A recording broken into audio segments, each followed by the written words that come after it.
Cool. And here we are. Okay, so we're ready? Yeah, okay, thanks. Oh, it has been pressed. The button is in fact pressed. I don't know okay, how long it'll take for the live stream to like be visible to people, but we're on. Yeah, okay, I see it. Yeah, now I see it. Yeah, it's on. Like I'm on YouTube right now, and I see it. Hello. Hey. Oh man, it's been a while since I've been in one of these live streams. Yep. And I'm here too, and also I'm more important, and also hi. Hi. I'm Speedy. That's Gumball. You do have to clarify in this community. You're not the Speedy. Okay. You know. Okay. Oh, hold on. Let me. Oh, I know this is going to mess stuff up. Bear with it for a second, guys. Yeah. Oh, Okay. what are you actually, doing? wait, actually, hold on. That was fine. That didn't mess stuff up. I thought it would. All right. I'm big I'm now. not sure about your end, but now there is a metal pipe dislodged in my large intestine. I don't have any intestines. I don't think that's on me. I don't think that's on me. Yeah, that's my fault. Sorry. Okay, well, I'm gonna okay. have to so, to your place then. Yeah, we are here to talk about Champions Island.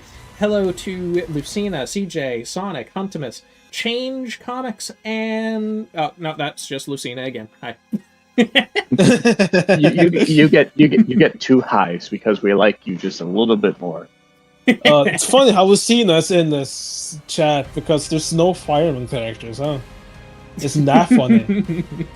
Oh, it's just a one and done. Yeah. Damn. You know what? Yeah.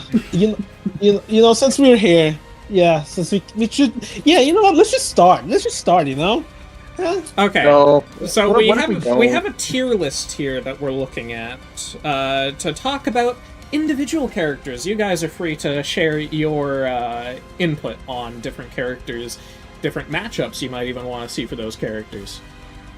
Ooh, it's fun. It's gonna be fun.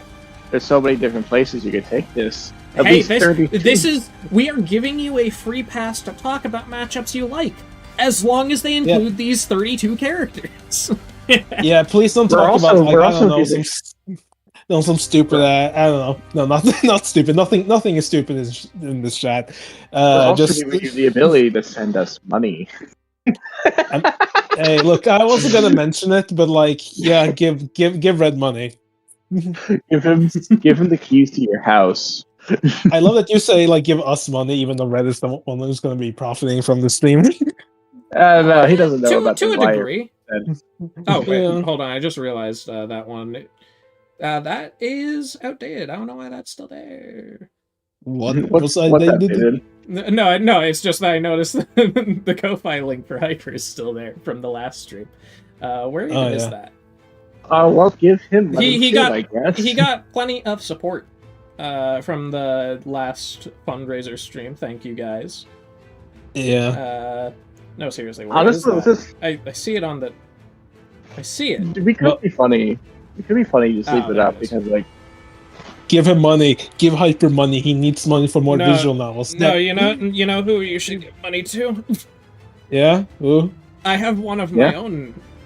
Ooh. Ooh. Yeah. Oh yeah. Give Red money. It would be really funny. Just imagine Hyper at work and he just gets a notification on his coffee. And after that, it's just like, what the hell? Buy me a coffee. Isn't that what he's using? Yeah. Anyway, so I love how point he's using that is- site. He doesn't even like coffee. I thought he did. No. Oh. So, on our list, Ash Williams is the first up. Yeah, okay, so Ash is funny because like he has like what 3 matchups that people really like for him. Mostly two. Okay, yeah. The third one is kind of like an It's weird. Yeah. Ash as a character is really funny to me because he seems to be the people's champion in my immediate friend circles, which is like one server that I'm not going to say the name of, and the other is battle. Yeah. Ash is like the big name from those two. Ash is one of the more interesting characters to put in the UBE, for example. Like, it's been Yeah.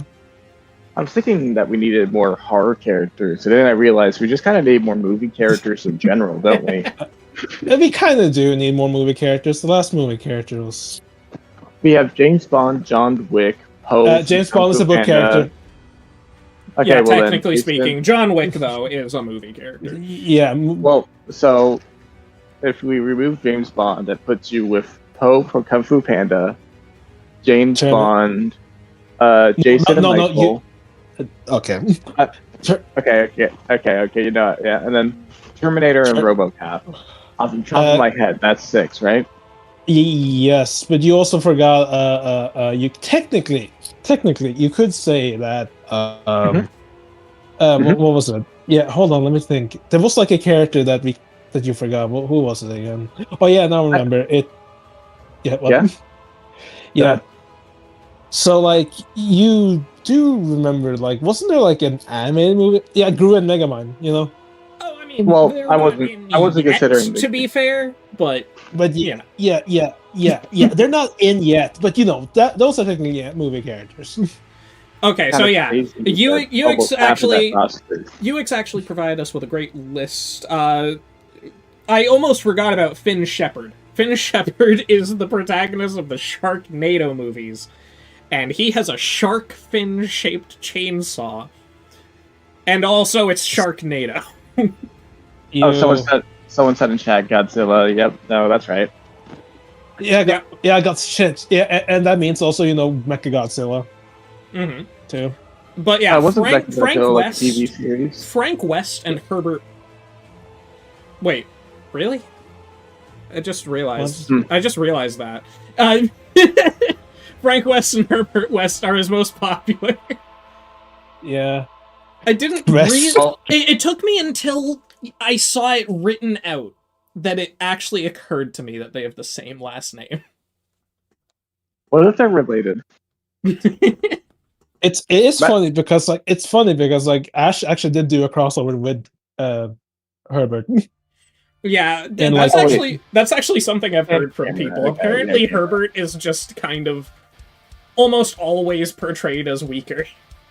Yeah, so like Herbert I don't know anything about Herbert beyond the one gif of him holding the really green syringe. It looks like I shouldn't drink it, but it also looks really green. Well, he used it from a syringe.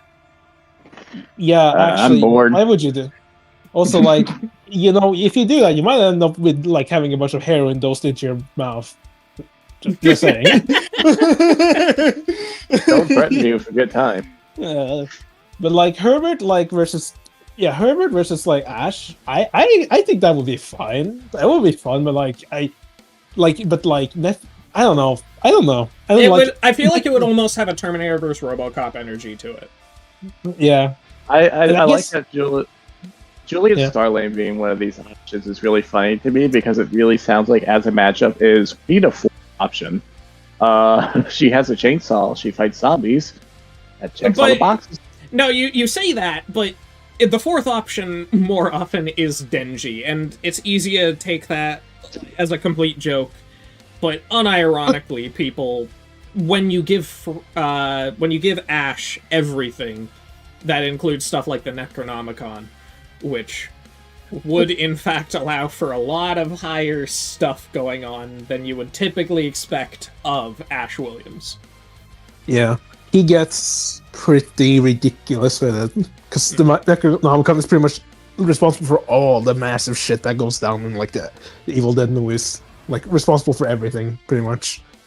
And it has demonstrated a lot of, like, really high tier abilities. Well, yeah. And no. Like, Ash, it would be fun to see Ash again. Like, it's one of those characters that is made for Death Battle, pretty much. Like, again, like, Boomstick, you can't tell me that Boomstick wasn't, like, somewhat inspired by, like, Ash's whole,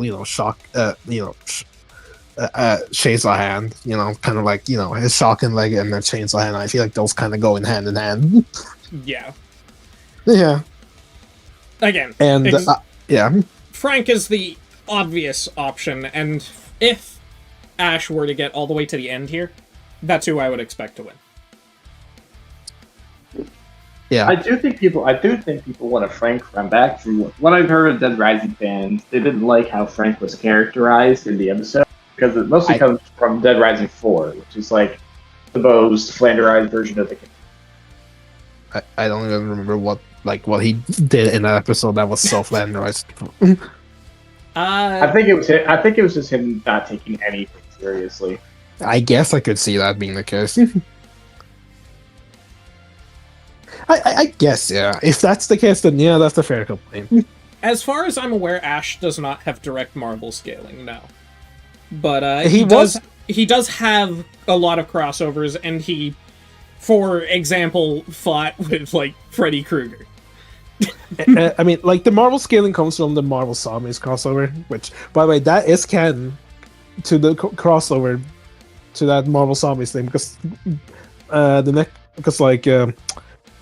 Ash is like a major part of why the zombie outbreak even happened. Okay, not why it happened, but like he is a major part of like the earlier story. Oh, apparently he's also fought Jason Voorhees and Freddy Krueger.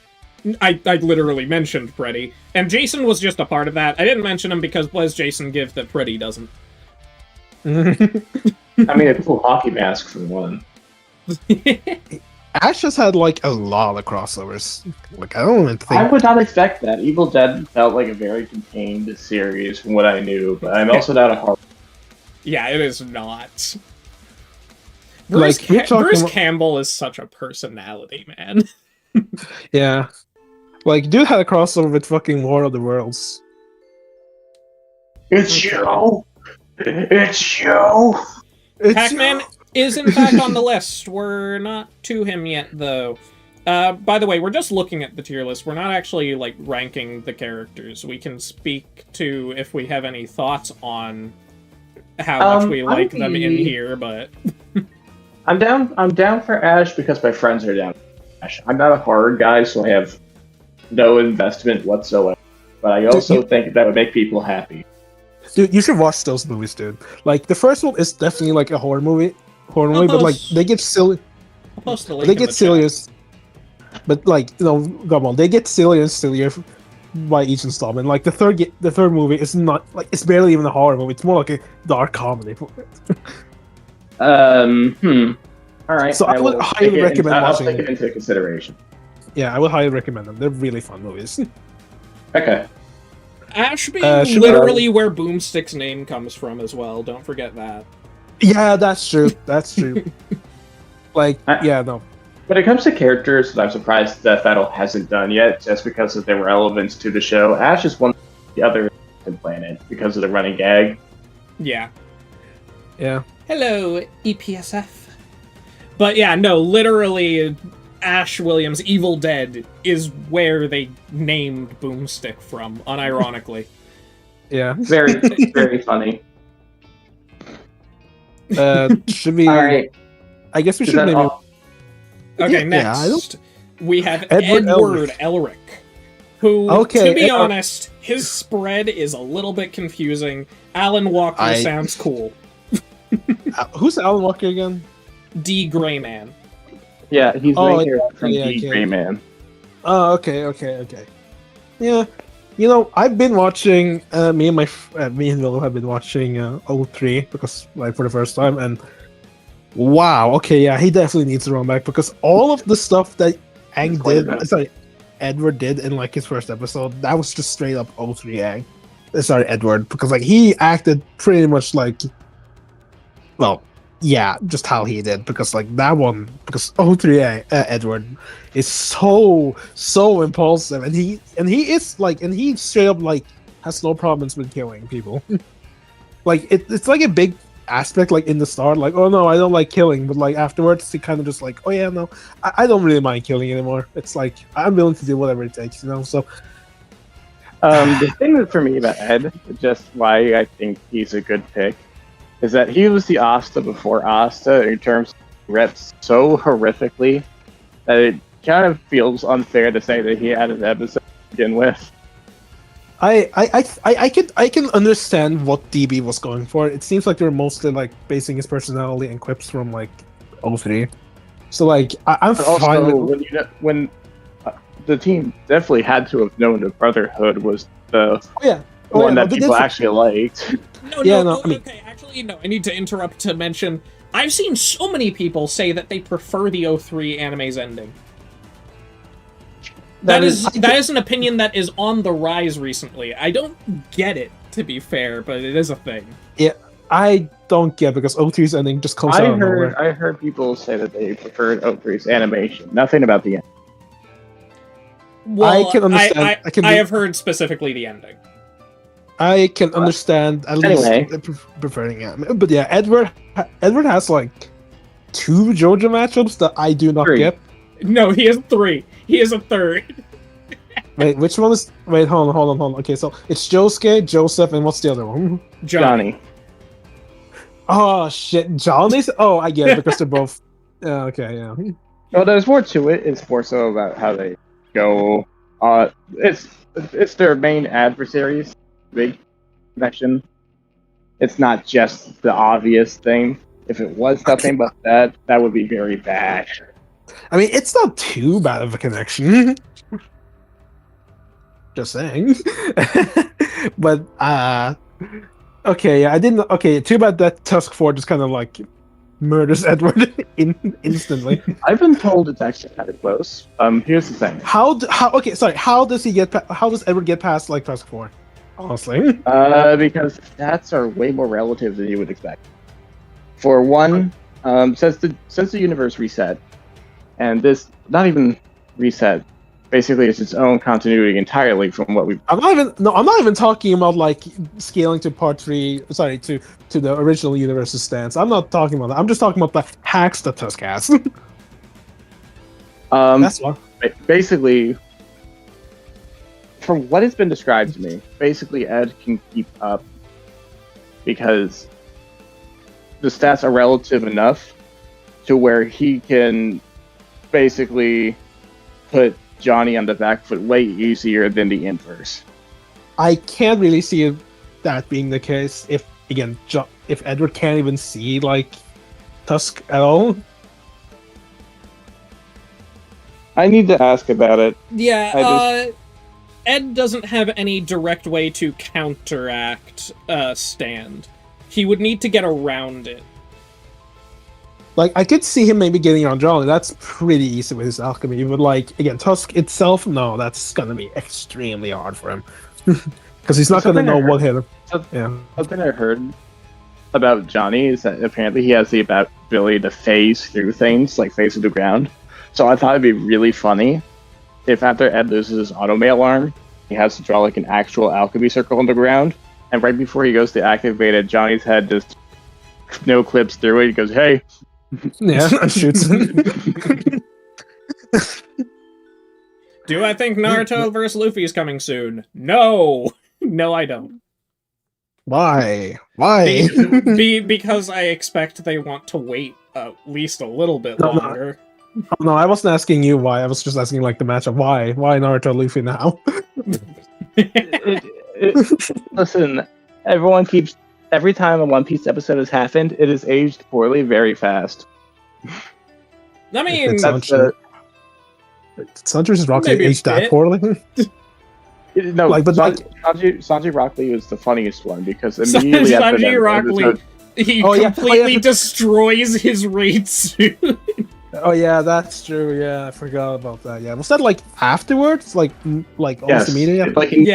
Almost immediately afterwards. Okay, I want to jump to Rimuru now, because no, Kirby vs. Rimuru is not good. Because, okay, guys, in case you don't know Rimuru, Kirby has no chance against Rimuru. Rimuru does everything Kirby does and then some. Like, it is just not close at all. Kirby would not be able to banter off of Rimuru, removing that aspect of it. Thematically, they don't line up all that well. I don't know. It's it's kind of a DBX-coded matchup to me, in a sense, where if you wanted it to happen, it should happen without any research. It should just be purely for fun. Yeah. Yeah, Shiraori is, to be fair, probably less fair than Kirby, but thematically way more appropriate. Kumiko is how a lot of people know her. She's the spider girl from the Spider Isekai anime. Ainz is another one people say that's even less fair than her, but it definitely can have the banter going on. I wonder how it would end, though, because you would have to have Ainz get humbled pretty hard. And then the last one, which is the only one that I hear people say is actually kind of fair, is Anos. Okay, so Rimuru versus Ainz thematically, first enemy versus final boss. I mean, that's not really how it is portrayed in either of their series. It's something you could do. It's something you could imply in the episode, but that is not an aspect of their series. Slimes in Rimuru's series are not actually massively underpowered comparatively. And especially for Ainz, I don't know. You definitely could apply it, but that's something we would be doing. That's not something from either of their series. Edward can see souls. Okay, when can he do that? I love how Aiden went Thanos because he misheard. But now I'm just fucking imagining the fucking little ass slime, going up against the Infinity Gauntlet. Thanos would die! That's the stupid part. He would not win. With the Infinity Gauntlet? No, not with the Infinity Gauntlet. Okay, because I thought that's what you said. No, what I'm saying is I do not think Thanos would win with the Infinity Gauntlet. Wait, he would win? Wait, without it? I do not think he would win. I do not think he would win with the Infinity Gauntlet. Okay, I think that's definitely debatable. I'm sure you could debate it, but Rimuru's hacks are kind of on a different level. I mean, if it can stalemate who is Anos? Anos? Who is Anos? Anos is another isekai character who Anos Voldegaud, I think I don't know how to pronounce his name specifically, but Misfit of Demon King Academy is the name of the franchise. Oh yeah. That's the blue. Yeah, the blue haired guy. No, he is not blue haired. He has black hair. Oh, then this is not the main character, but. No, you're just not thinking of the right character, I'm pretty sure. Okay, but it is that guy from that series that's... Yeah, yeah. I think you're thinking of the goofier series. I forget its name. But either way. Yeah, okay, I looked it up. Well, again, that is the thing. Anos is the only character where I've seen people genuinely make arguments for him winning. That is the only option, if you care about fairness, that you could suggest for Rimuru. Well, I have nothing to say about the next character either. He's a reincarnation in his own verse. Okay, so it's not technically an isekai. Okay, interesting. Alright.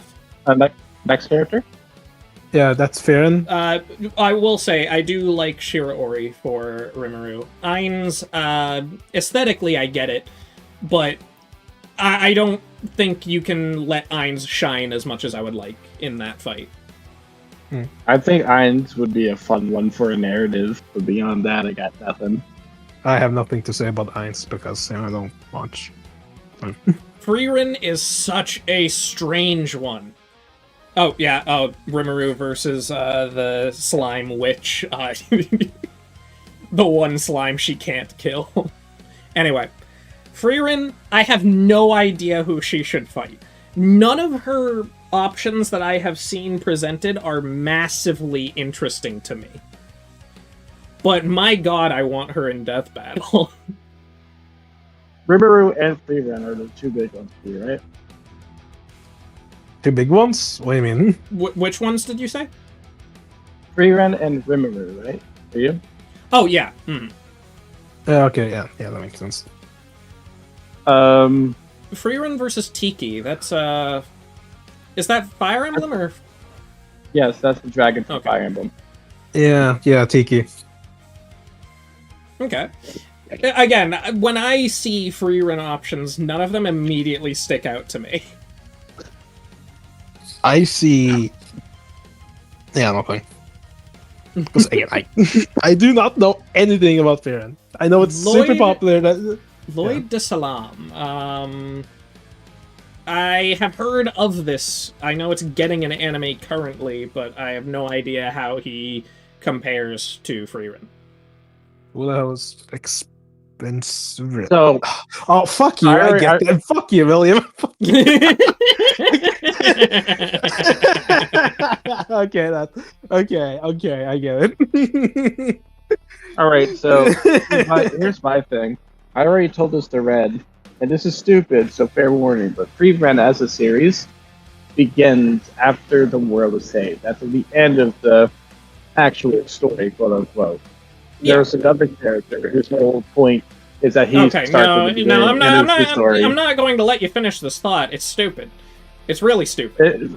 You would be stupid if you said it out loud. Well, I just said it out loud. No, you didn't. I didn't let you.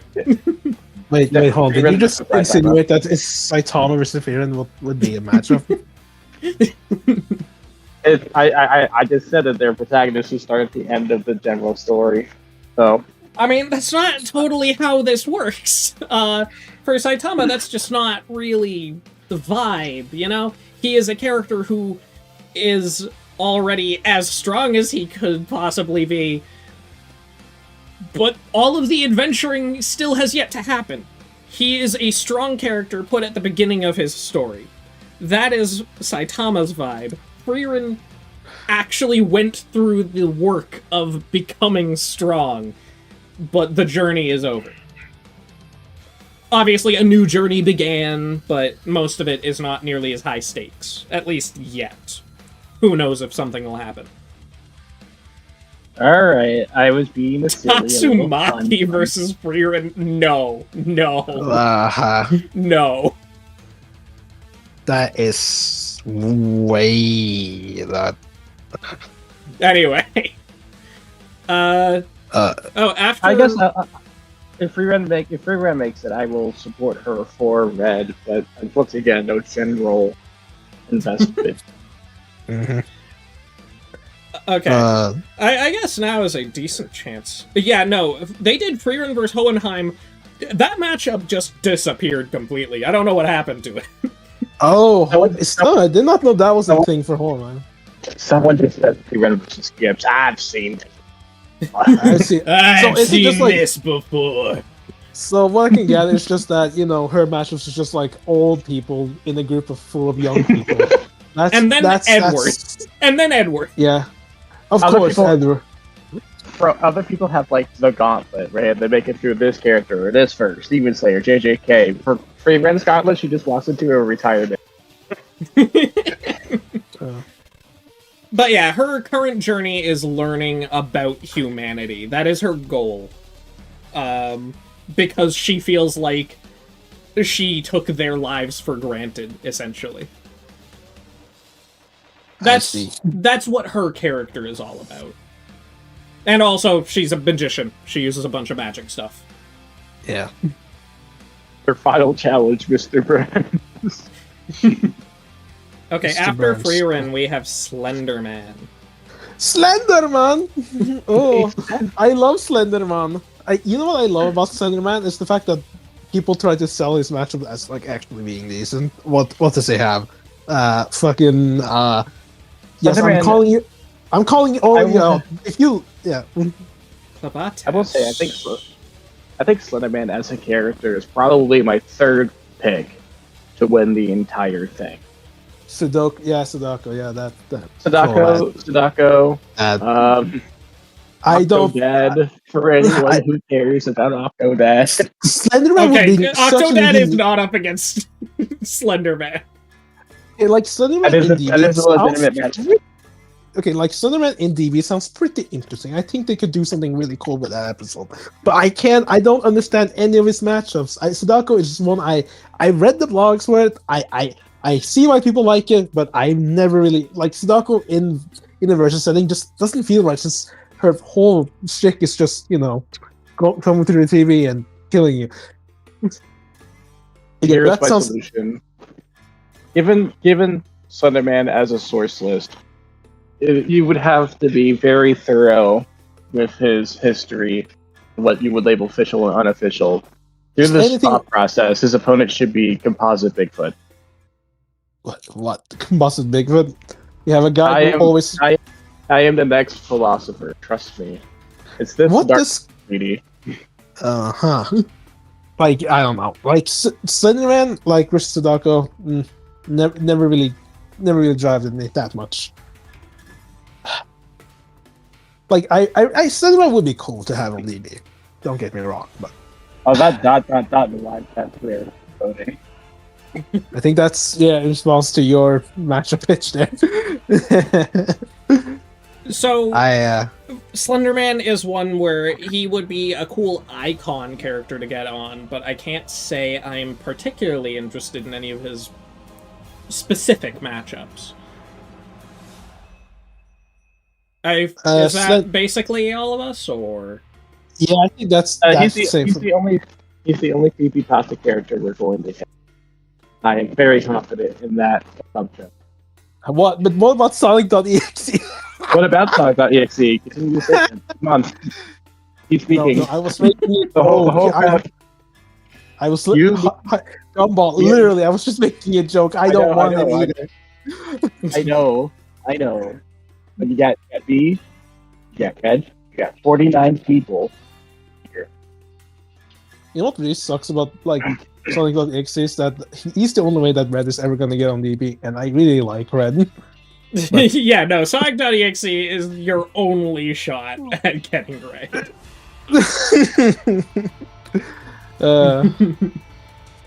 But yeah, I don't think. Yes, I heard Eddie. You don't have to say it again. But either way, Slenderman is basically just creepypasta incarnate. Him and EXE, honestly. Yeah. So, I'm fine with Slenderman getting on. I will not be actively supporting him, but I will kind of be at least vaguely rooting him on. I guess that's a good way to put it, yeah. I guess if Slenderman is like the best option in a given scenario, that's what. Yeah. Slenderman and EXE represent completely different facets of the creepypasta community, but I think both of them together basically represent the entirety of what creepypasta is. It's Slenderman represents the mythical, like the original aspects of it, while EXE kind of is more like the turning something kid friendly, or like something you already know and just making it like creepy for the sake of it. Kind of, yeah. I could have worded that a lot better, but like I think you know what I mean. Definitely. Yeah. All right. Who's next? Pac-Man, isn't it? Yes. It's Pac-Man, right? Pac-Man is so weird because I think he has the most boring matchup pool, but at the same time, he is one of the most. Okay, you were kind of cutting out there for a second, but I know what you were saying. Speedy, go ahead. Can I just say, yeah. Go ahead. Okay, so if you know me, you know how much I don't really like Pac-Man, and it's versus Luigi. Not Pac-Man himself. I really like Pac-Man. Pac-Man. Pac-Man in Smash Ultimate, by the way. I made Pac-Man in Smash Ultimate. Yeah, and I can still JVP your ass. Yeah, sure you can. But anyways, I don't really like Luigi versus Pac-Man. I never really people always say, oh, it's because they're, ghost hunters. And I'm just going to say, like, do you know what the difference between someone who hunts ghosts and someone who eats ghosts is? Because I don't think you know the definition. Like, I don't...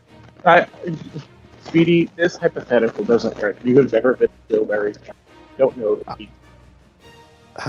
You cut out there. I don't know what you were saying. I'm saying if you really want to prove your doubts, to cement the difference between the two, come to Bill Murray's house. Bill Murray's house. Oh yeah. Yeah, go over there. See if he eats ghosts. So true. Yeah, but right. yeah, but like no. Break no, into his house. I don't think I want to do that. No. Pac-Man vs. Luigi, Pac-Man vs. Kirby, Pac-Man vs. Felix. Those are the big three that I see people talk about. There is a blog coming out soon with Pac-Man versus Viable. Sorry, Pac-Man versus who? Frogger. Right. No, that is one I have seen at least slightly on the rise. It's something that actually fits because they're both arcade. I need characters. I need Frogger to be versus Viable. If that happens, we're in the clear. Okay. Wait, hold on. Is someone making a blog about that? Yeah, that's what he said. Right. Oh, okay. You were saying. Okay. Yeah. But yeah, like Felix versus Pac-Man. That sounds really fun, honestly. The OG I don't think it works. I don't like Felix versus Pac-Man. I gotta be honest. I said I think it sounds fun, but I can understand why people wouldn't really like it. Hey, cool. Champions Island. Basically, do you know Total Drama Island? Basically, Death Battle, they're doing something similar to that for our next tournament to determine a community-decided matchup. We have a bunch of characters... Well, blurry. We have a bunch of characters that we have submitted, and they chose 32 of them to come into a Survivor-style bracket. Why am I so blurry? Come back. All right. Anyway, yeah. I was trying to say they're going to get voted out one by one out of 16 after the preliminaries end tomorrow. There will be 16 left, and we will vote them out one by one until we're left with the character that we want in Death Battle, and then we will vote on what matchup they should be part of. Mm-hmm. Anyway, the thing about Pac-Man versus Felix, I think it can work, but I also think the deeper you delve to Felix's history, the more you realize that Pac-Man's not built. Yeah, Felix is a classic cartoon character. He has a lot of Toon Force stuff that Pac-Man just does not have an answer for, I gotta be honest. The big thing is his dimensional bag, and I'm thinking to myself, that's so Doraemon for Toto. Why doesn't he just like Doraemon? Yeah, but that's unrelated. That's unrelated. Because no one is wants to sit through all there's so much Doraemon Lost Media, and there's so much Doraemon media to begin with. So, there's a lot of Felix stuff too, to be fair. I feel like it's very easy at least to go through all of Felix's stuff. He has cartoons, comics, all that kind of stuff too. Okay, yeah, he's old, but he doesn't get nearly as much as someone like Mickey or Bugs. You're he's right, kind of because yeah. He had a long patch where he was not used. Basically, he was a silent film protagonist, and then he came back for the era of audio. No, it's not a thing about feats. Pac-Man is not as strong as, the Toon Force stuff. Felix can literally tear you out of the animation itself, and Pac-Man cannot do anything about that. Nope. I also want to mention something about Felix that I didn't get. Can I? I just also want to say one more thing. I think Kirby is his best matchup for Pac-Man. I think the connection. But hey, yes, it's regardless of what you want. I don't know. Pac-Man stats are kind of a mess at the moment because nobody can be on that one multi feed he has, if that's viable or not. But even sorry. Hold up. Yeah. I want to address the chat really quick. I don't care what the community agrees on. I gotta be totally real with you, because I do not think it is possible for Pac-Man to win. That is my opinion. Thank you, Mystic Master. Oh, did you get a donation? Yes. Nice. That is. We are going to get the Phoenix. Trust me. Red has words. I don't actually have that many words. Yeah, Pac-Man. Pac-Man. Yeah, Kirby vs. Pac-Man. Good matchup. I think like it works the best. You know, the whole connection, the main connections. You know, both blobs eating a lot of food. Yeah, no.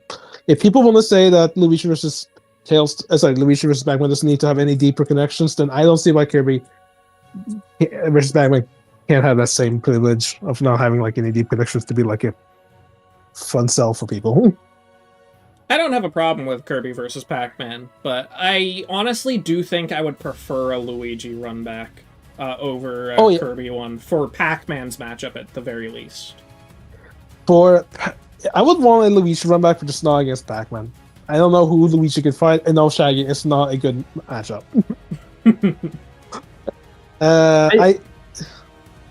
I hate the fact that I think like Tails is probably the best he has at the moment.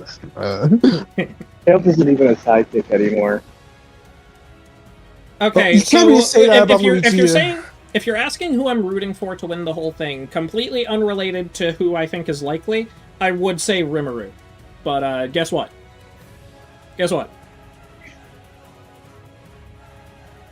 He didn't. I'm waiting. Guess what? Yeah, what, Red? He's already out. He's gone. Rimuru's gone. He is not making it through the preliminaries. That hasn't been officially said, but he's gone. Yeah. The thing about Pac-Man that's really funny for me is his voice. Pac-Man and 3 already showed this off. Remake came out for 2. And they brought him back. This is just a regular ass dude. What did you expect? What did you expect him to sound like? I don't know, but I love it. Like this guy's just like, yeah, I'm kind of glad he just sounds like a normal dude instead of like what he did in like the Ghost Adventures, because that voice got kind of crazy. My secondary route would be Frieren, but she is maybe getting cut, actually. She might also not make it through preliminaries. Damn. And I don't care about anyone else on the entire roster, I have to be honest. Wow. You don't even care about... Henry is... I'm okay with Henry, but not for Henry for the most part. That's why I don't consider him a root, you know? Alright, anyway, that's character.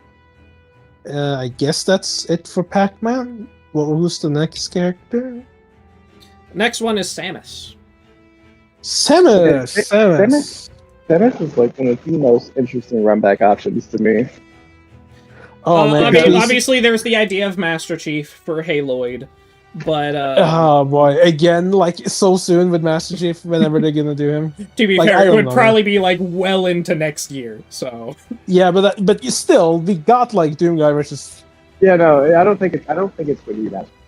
We just did it in the DBJ, and she had a popular opponent that got into the actual debate. What was her name again? Okay, Nova. So she is a few, but Nova Terra is the StarCraft character who people put her up against. Firefly is a Honkai character, I believe. Yeah, who people also put her up against. It's worth mentioning, by the way, in case anyone cares, Honkai is way stronger than Metroid. I know some people care about this. Honkai Star Rail, to my knowledge, is like one of the strongest. They should do Boba Fett again against Samus for a third time, you know, like they did with Goku vs. Superman. Everyone will like that. But yeah, I think those are the 3 options that I see the most often. I'm sure there's more for Samus, but those are the ones that I know. Boba Fett. Why would you want her to fight Boba Fett again? Because, you know, we gotta give him that Goku vs. Superman 3 run back. You know, don't you want to see Samus get like? No, sorry, not sorry. Don't you want to see her clap Boba Fett again, like for a third time? I remember the cinematic parallels. You had the first episode, you have the rematch, you have that time. Eddie, calm down. It's not that deep, Eddie. at the time, like Samus Goku took a pit stop and destroyed Sonic, and then he came back and lost to Superman a third time. That's how it goes. Oh, actually, yeah, no, Grid Hunter. I have seen some Castlevania characters suggested. Because Metroidvania. Exactly. Sorry, no, I just saw all of the Mandalorians. Listen, Samus is impressive. I don't know if she's that goated to take out literally every single Mandalorian. Probably 4 will give her a planet feed, trust. Whenever that game comes. So she has a motorcycle. I'm not going to be going for Samus, but I think she's one of the cooler run-back options behind Ed. If, like, I think it would be cool to have her. Master Chief versus yes, it would be kind of natural. Master Chief versus Samus sounds fun, but not now. Not after, like, doing that versus Master Chief. I want to wait with him. So Ultimax, the main distinction is obviously that the Mandalorians have this incredibly durable armor that she would also have to get around, and they would not be massively outstatted by her like she does to fodder in her verse. That's the difference. I'm not saying it's impossible, but there's a difference there. All right. So after Samus, we have. I guess we don't really have much to say about him.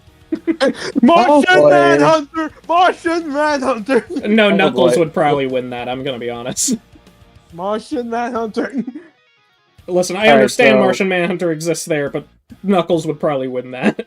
Martian Manhunter was wasted in that deep episode that people think is something special. I'm sorry I've got involved, but I just don't like that episode in general. Thank you, Kinjarex, for the 20. And the bean emote, I guess. Piccolo. So first of all, I'm glad you decided to just prove yourself wrong in front of 50 people. I'm sorry, but like. Secondly, the thing about I kind of already did that in the ranking, I guess. Oh wait, we didn't finish the ranking. That's shit. Imagine having this event, right, where you could have literally any series on out of the entire scope of fiction itself, and you choose another Dragon Ball character. I will judge you for that. But yeah, no, I do know that the cats don't necessarily like Knuckles Piccolo, but at the same time, if it came down to a community vote, I am almost certain that Knuckles would win. Unfortunately, the case. I'm looking through chat. Piccolo versus Magus from Chrono Trigger. Cool. Magus isn't thematic to Piccolo at all, besides the anti-IQ vibe. Which, cool, I didn't... Dude. Piccolo I wish I could in a weird... I wish I could put it into words. I wish I could put it into words here. But Piccolo is the one I want to be gone the most, which hopefully that's where we're at right now, but I don't... What do you mean gone? Sure. I mean, like... I'm pretty sure he didn't make the preliminaries. I fucking hope he didn't make the preliminaries. He's... I hate the fact that he's here so much. You know what I love? Because God. Like, if he somehow wins, it's gonna be Knuckles, and then it's gonna be a Knuckles. There's gonna be a Sonic and Dragon Ball debate, and those are so fun, you know. I love how Death Battle did 2 Sonic vs. Dragon Ball episodes, and the entire vibe was Dragon Ball, Sonic's. Like season 1 at least had the benefit of that because they weren't that popular, and versus debating wasn't that like toxic. But thank you, crossover, for the $2. But still versus trucks, please. I would rather not either that. We already talked about Slenderman. TLDR. Yes. We don't have any. We don't understand his matchup rule, but personally speaking, we do think he would be cool. That is basically our impression. Yeah, we like him. We like him, and we would like him in the show, but like we don't really have any like matchups that we personally care. Yeah. Yeah, basically. Yeah.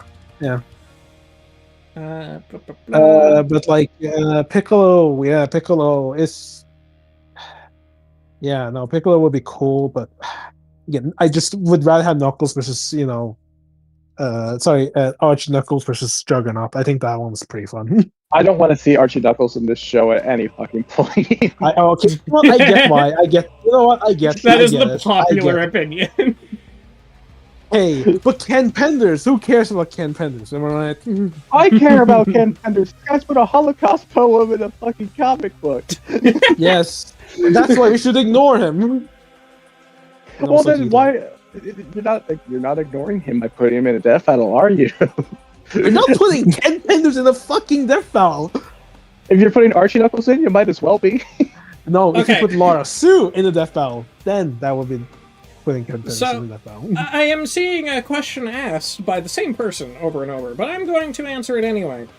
The reason any character or series got excluded is not for any reason against that series, generally speaking. It is because they only had 32 slots to offer, and if I recall correctly, they honestly just looked through the submissions and had to almost unanimously agree that they wanted to have a character on.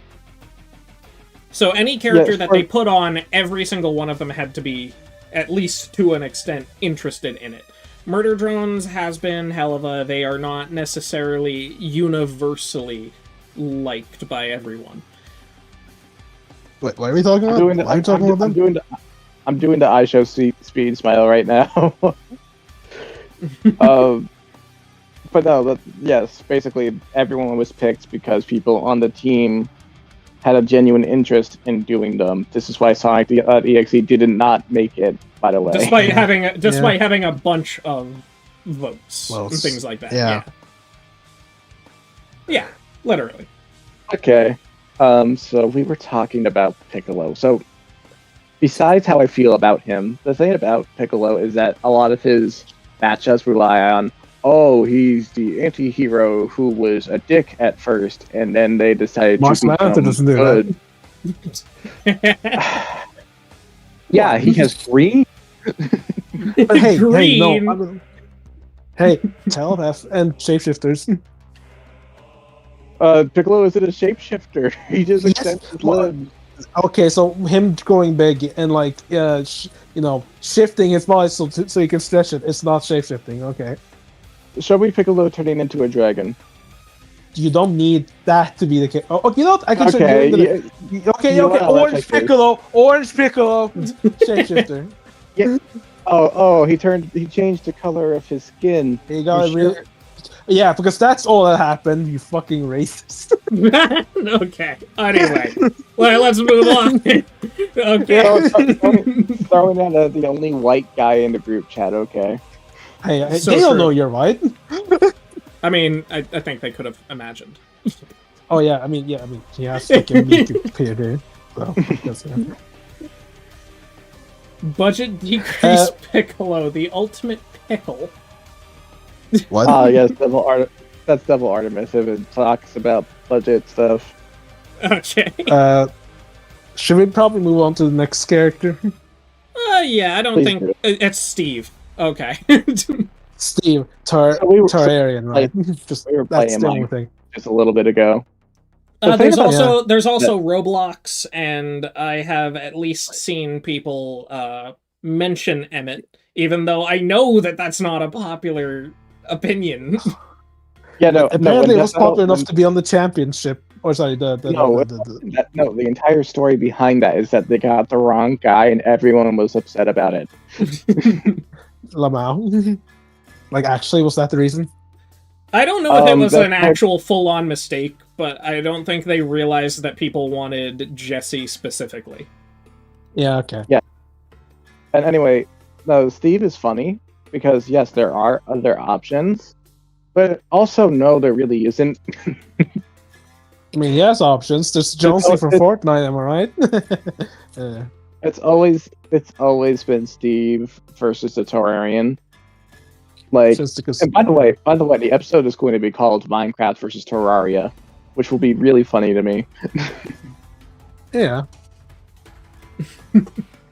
I personally do like Jesse versus Emmett, but that's not who we're talking about. We're talking about Steve. The noob from Roblox is kind of a weird matchup. If you want to go that route, you would need to do Among Us vs. Fall Guys style, where you just include way more than is probably intended. Yes, let's do Roblox now, because it's I'm sure Roblox is very topical right now. Yeah. No, Terrarian almost definitely would win that vote, but those are the 3 options I would expect the most. Yeah, no, I would love to see Steve versus Terrarian. That's a fun matchup. The thing is, for me, imagine being like the death battle team, and then Steve wins the entire thing, and they're gonna be like, "Do we even need to set up a poll?" I mean, for posterity's sake, yes. I mean, there are other characters here where I also would say there's kind of just one big popular option. Yeah, we were just talking about Piccolo. Yeah, but guess what? It's not Martian Manhunter. Shut up. I didn't even say it. That's not what I was insinuating. I was just saying, Knuckles, because it's probably going to be Knuckles. My God. Whatever. But yeah. But anyway, the big thing. I think Steve obviously, Minecraft. It's the biggest game, except Roblox technically. But we don't talk about that anyway. I got it. Steve versus Tetris. Why? Blocks? Okay, cool. Blocks. The guy who minds blocks versus the blocks. Blocks. I love blocks. And the track is just inexplicably called Jenga. Jenga. Jenga, or like actually Jenga, yeah. Blocks. Yeah, Steve versus Terrarian versus wise is definitely a strange one, because some people put Terrarian really high. I think maybe higher than they deserve, but it's hard for me to say exactly. I will say it's really cool. I think now would be the best time to do it animation-wise, because with people like Moro, and especially with how Luis has been honing his craft, you really can do the 3D, 2D integration very well to really sell the matchup and keep the visual styles loyal to their home series. I do wonder how they would choose to present it, though. Like, I know that they physically could do what you said, but would that be the angle they go for? I would want it to be the angle they go for. I want it to be an episode all of its own, and I think that's the key portion to doing that. Yeah. Anyway, Steve is... I think he probably could get on. I don't mind. But there's not a ton to talk about him as like a character, so he's probably the quickest one here. Yeah. Next is Mr. Fantastic, built like elastic.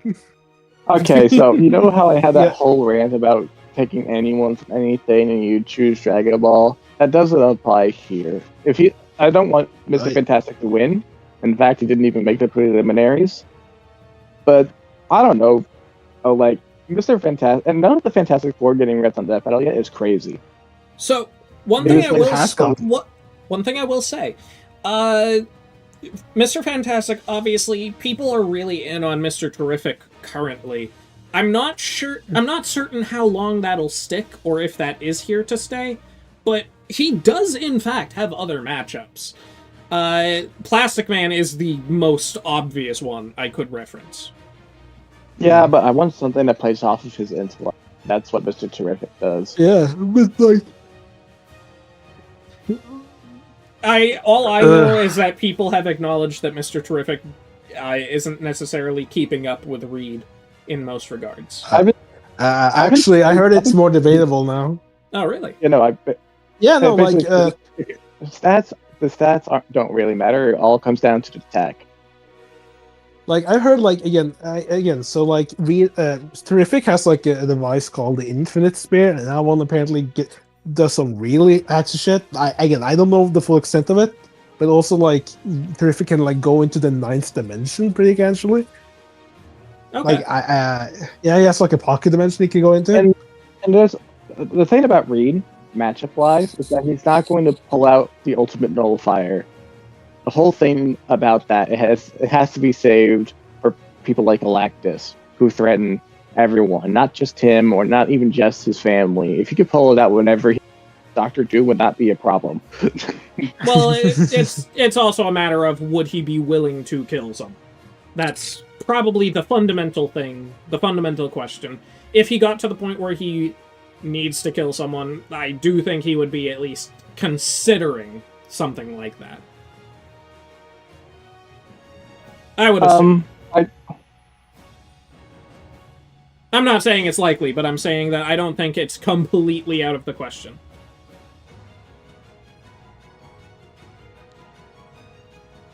Yeah, I do think Reed probably pulls ahead, but at the same time, if Mr. Terrific is more fair than it used to be, then fair enough.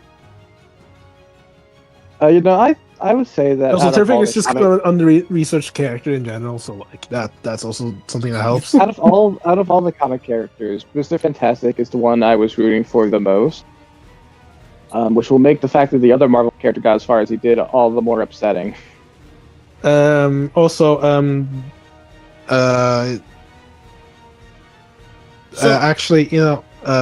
Granville, technically they use Galactus, so this Doom is not the only thing they've used from like Fantastic Four and Silver Surfer.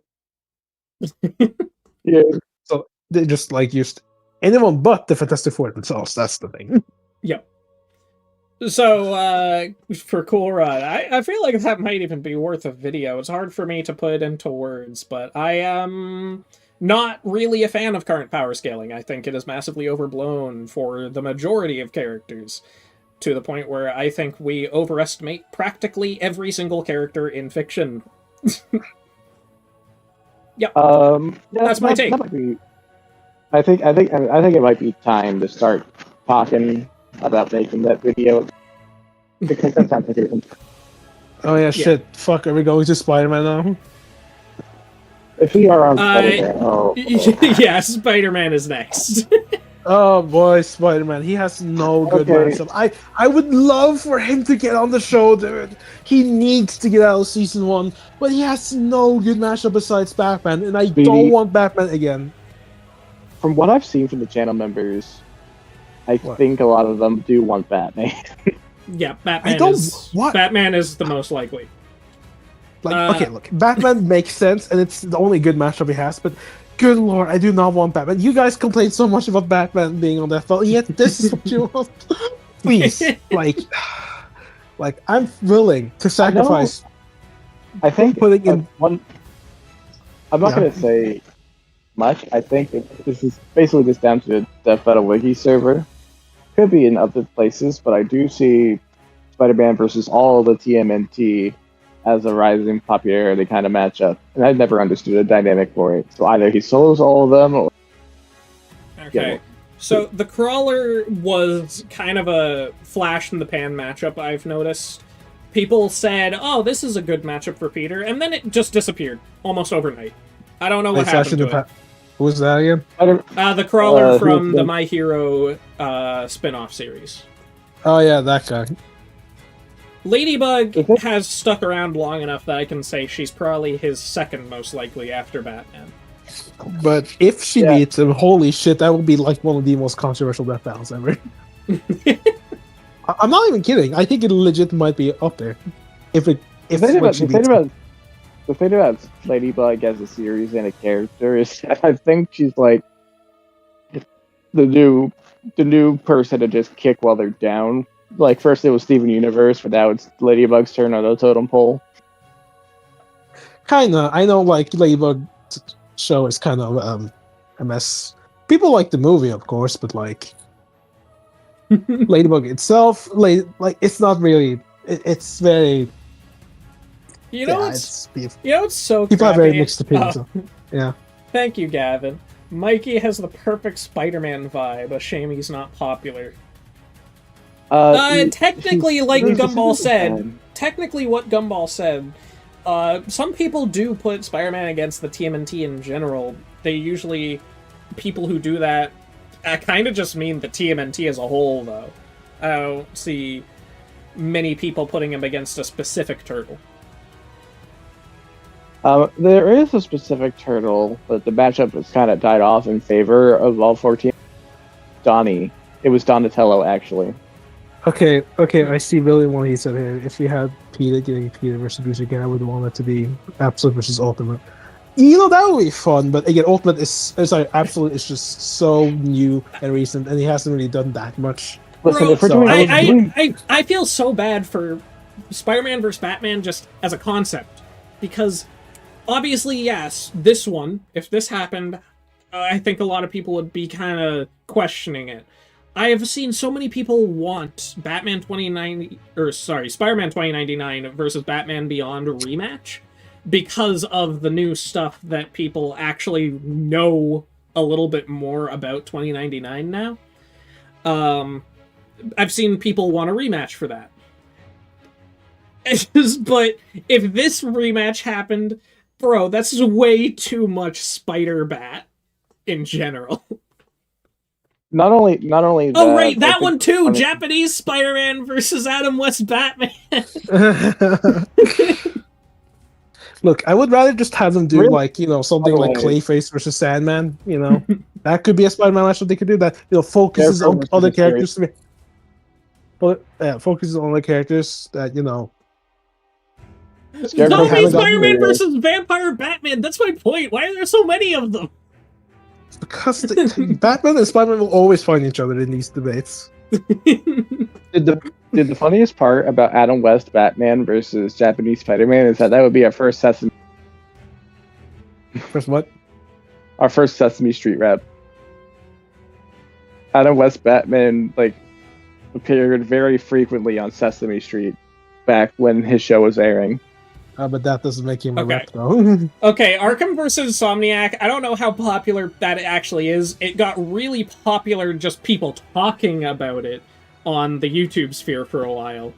That was a YouTube debate fodder for quite a while. Okay, Lego Batman vs. Lego Spider-Man, that's your first miss. That one doesn't exist. No. Lego Batman fights Lego Darth Vader. That's the matchup. Mm-hmm. I do not know the animation you're referring to. Anyway, we have been talking about Spider-Man for a while. I will acknowledge verbally, because I do think it is a cool matchup. Ted Kord, yeah, he's not that popular, but it is not a bad matchup either. I think Spider-Man should have his own Batman versus Iron Man, where if he comes back, you should give him a whole bunch of stuff all the different suits that he's gotten. Who would that even work against, though? Blue Beetle. No. That's the thing, Gumball. When people say Blue Beetle versus Spider-Man, they're not talking about Jamie. They don't want him versus Jamie. I don't get why they don't want him versus Jamie. It makes more sense than fucking Ted. I know one of David's first animations was Spider-Man versus Jamie. Yeah, he did for Cartoon Fight Club. Fight Club? I mean, Fight Club. Yeah, same difference. Oh, okay, so talking about Spider-Man with literally everything against Jamie, I don't know how well that works. I know Spider-Man gets pretty cracked with literally everything. So maybe it would work. Shut up, Milk. Okay, but yeah, Spider-Man. He's cool. I don't care about his spread much, though. Yeah. Oh, right, Jaime, my bad. Yeah, Jaime. Jaime No, you guys are right. It's just that, obviously, it's not spelled all that differently. And a lot of people do spell, yeah. It is a pronunciation thing. Jaime, I think Jaime. Yeah, Jaime is how you pronounce it, but there are a lot of names where they can be pronounced in multiple ways, kind of just depending on the person. Beatrice and Beatrich. All right, next one. Homura Akemi. Homura.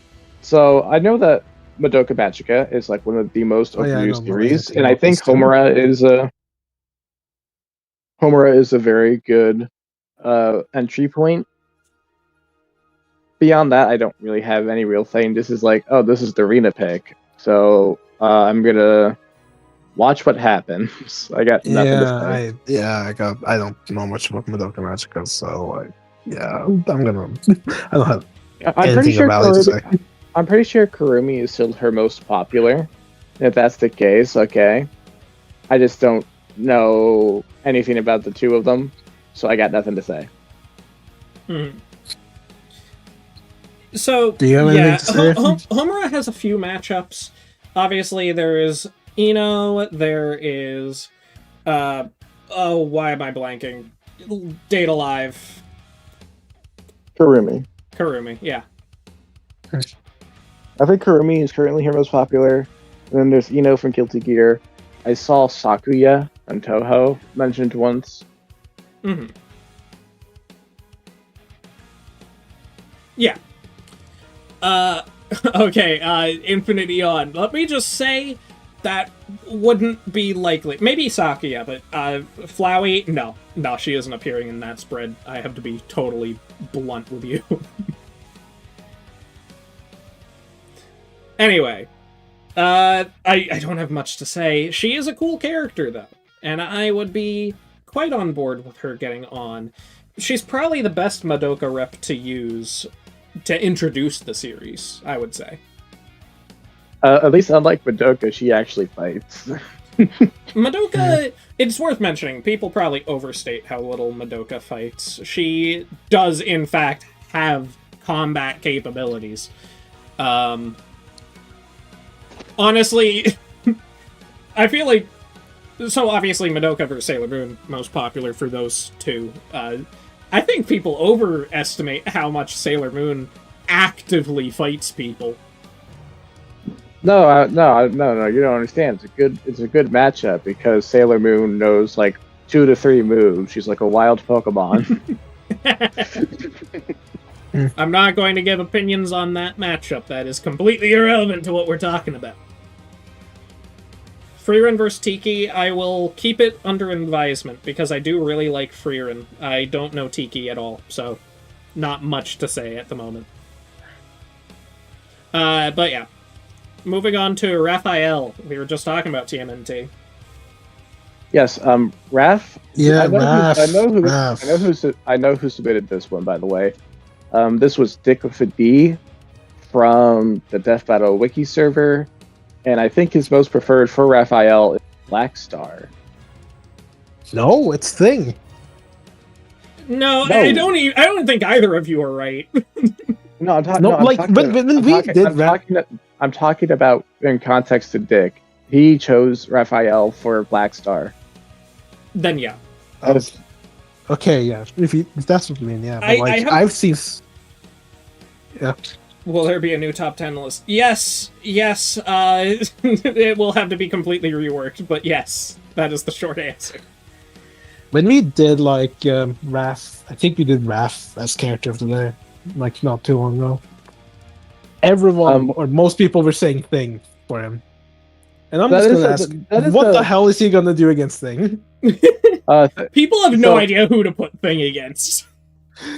All right, so for the record, Speedy, recently there was a Discord death battle, you know, those 3-day debate things that the official server does, between the Thane and Kevin Levin, and Thane lost that because when Kingsley went through Fantastic Four comics, he discovered something. Thane is downscale, man. Downscaling is still probably too much for Raph. Let's just say that. Liam and DJ do approve of Thing vs. Cyborg, but we don't. So... And also, all right. Anyway, the thing about Thing... Wait, no, that's irrelevant. Back to Raph. So Raph, I think, kind of depends. Are we still compositing TMNT, or do we want to focus on specific versions? That will determine his matchup pool. Crossover, the Thing from Marvel Comics, as in another member of the Fantastic Four. The rock guy. Yeah, the rock guy. So, I saw someone mention it earlier. Bakugo is unironically the option I hear the most for Raph. Gotta be honest. You probably can hear see it it. the most. I don't think it's all that popular though. It's kind of hard to gauge. It's definitely not popular in the massively ingrained community. I know that much. I think the most popular one, quote unquote, is Electra. Oh yeah, no, Electra, you are right. I have seen that a good bit. Beyond that, yeah, that was like a really popular one. Like that one is Beyond mostly that, because of that one's mostly because of the size. I feel. yeah, no, that is just the size. But like, I remember when that was like super popular back in the day. Like early days of that Paladin. someone in chat said Red Hood, and like, I mean, I can see the comparison being made, but I don't know. And yeah, they're angsty. They're brutal. I mean, They're like, angsty you have and red. Okay, but I no, mean, you have the being whole genuine. I am my own justice motif. What about Kane, Scarlet Spider? The Kane is a popular one. Kane. It's just that I'm gonna be real. I'm not gonna say no. Kane is. It's just that he's a pretty obscure spider character in comparison to the grand scheme of things. I mean, he did show up in the new movie, so people at least acknowledge. Yeah, that helped his chances, but I don't know. There were so many spider characters that were way more popular. Can we just not like have another spider character in like DV? Like I've kind of been grown tired of them. Like, honestly. I mean, like, Hold on. I'm not just talking about any matchups right now, you know? You know? Well, that wasn't Ben Riley, no. Yeah, so Raph is another one where he's a little bit iffy on the matchups department, but I think I like Electra enough to maybe do it. That's the best I can say, though. I think we're at a point where TMNT on Death Battle where I just want the entire team. And I don't want it against Spider-Man. I want a 4v4. Against each other. Oh, wait, no. Okay, you mean... Okay. No, why the fuck would I... You want the entire team. And I thought you meant, like, against each other. Dude. No. When that was on the... Remember when that was on the rematch poll? Way to go, Ben. That was a rematch poll. Why do I keep that was getting fun, this? though. I keep getting the same songs in this playlist. Why? Give me something new. What about Ronin? The last Ronin is not Raphael, that's Michelangelo, so he's not relevant to this conversation. No, I think it was just talking about, like, if you wanted, like, another character, a TMNT character. Well, I think that's the last solo rep I want. I don't think Splinter versus, what's his name? Yeah, I don't think that's interesting enough for an episode. Okay. All right.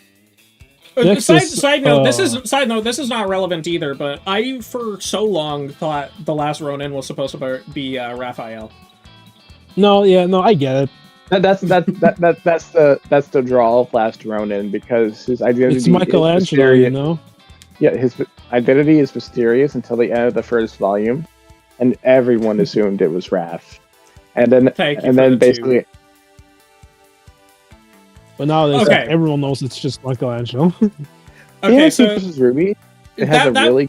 That one can work as long as you limit TMNT to what they're getting, I would say.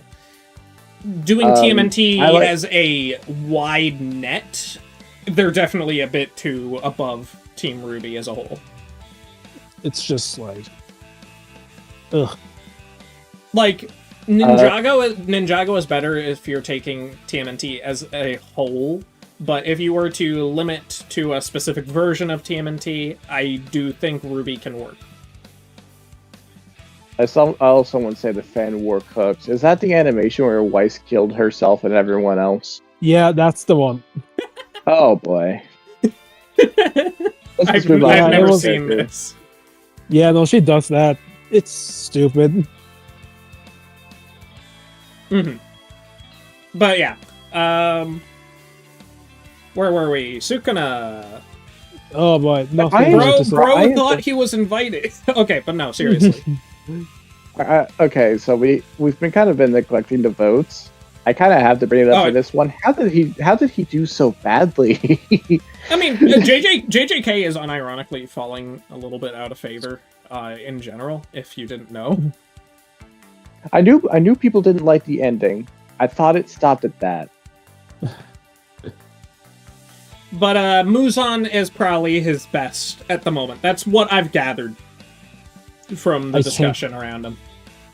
Yeah, but was the new Demon Slayer buffs? Sukuna's getting washed by Muzan of all people. That's so tragic. I mean, maybe. I guess it plays into the point that you wanted to say is versus as a whole, but with Muzan, it's so confusing because, Sukuna versus Ghost Freak. I assume you mean the scare. Yeah. I mean, I imagine the scare wins. Probably. Yeah, I can't say it's like that big of a matchup for me. This is the first time I ever heard of it.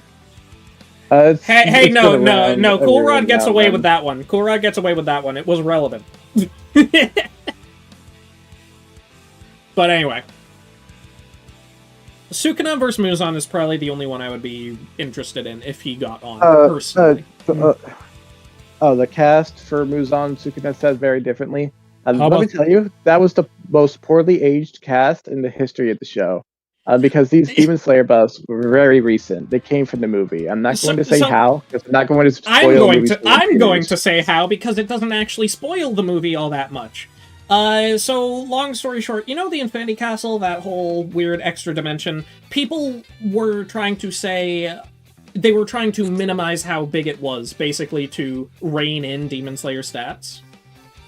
Yeah, the movie shows a shot where you get to see way more of the Infinity Castle, and it's massive. Yes, the movie's canon. The movie is an adaptation of the next story arc. That's just what Demon Slayer does. Why wouldn't it be canon? Why did... Some anime movies aren't canon, but Demon Slayer, it literally is just more of the story. It is just the continuation of the story. Yeah, Demon Slayer doesn't make movies as side content. That is the main story. Also, King Piccolo versus Sukuna. That's another one I've heard in. Right. Anyway, so that is probably another one I could mention. Yes, you're right. I don't think they are actually as strong as that Infinity Castle creation would imply. Because here's the funny thing. Guys, can you tell me, what is the name of this dimension again? How big is it?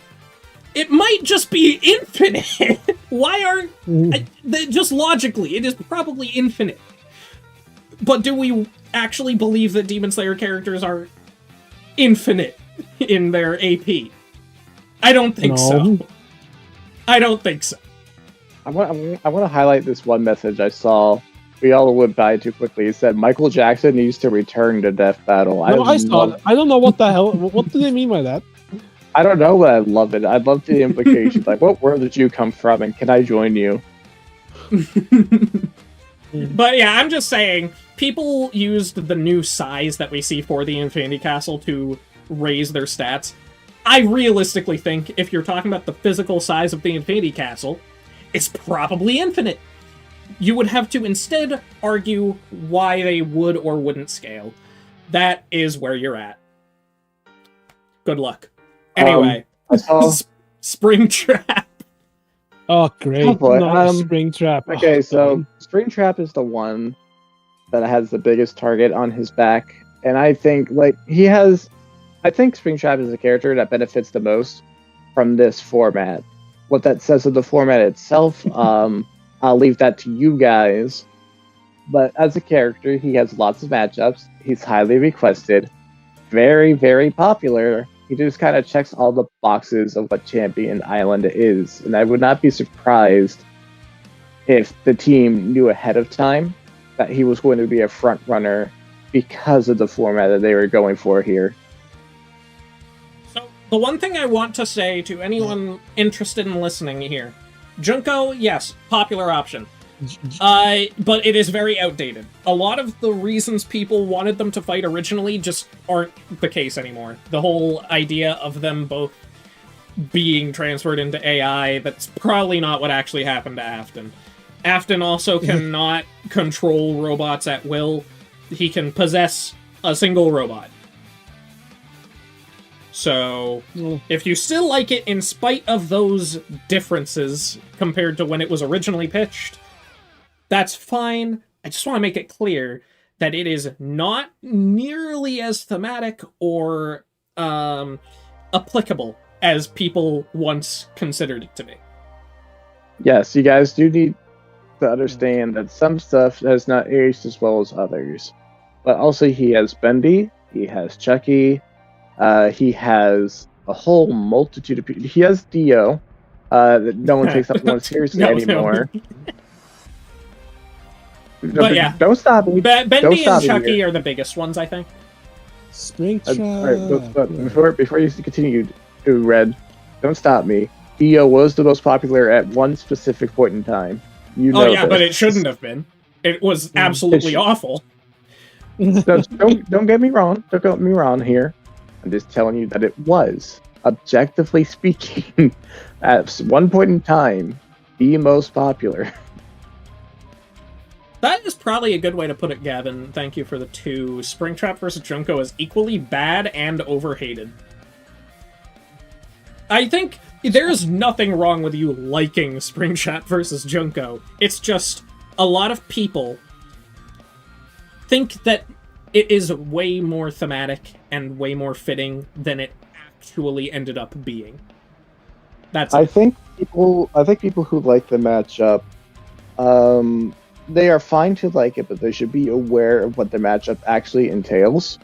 There's been a good number of times where a popular matchup makes the rounds, and then people actually look into it and they think, "Oh, wait."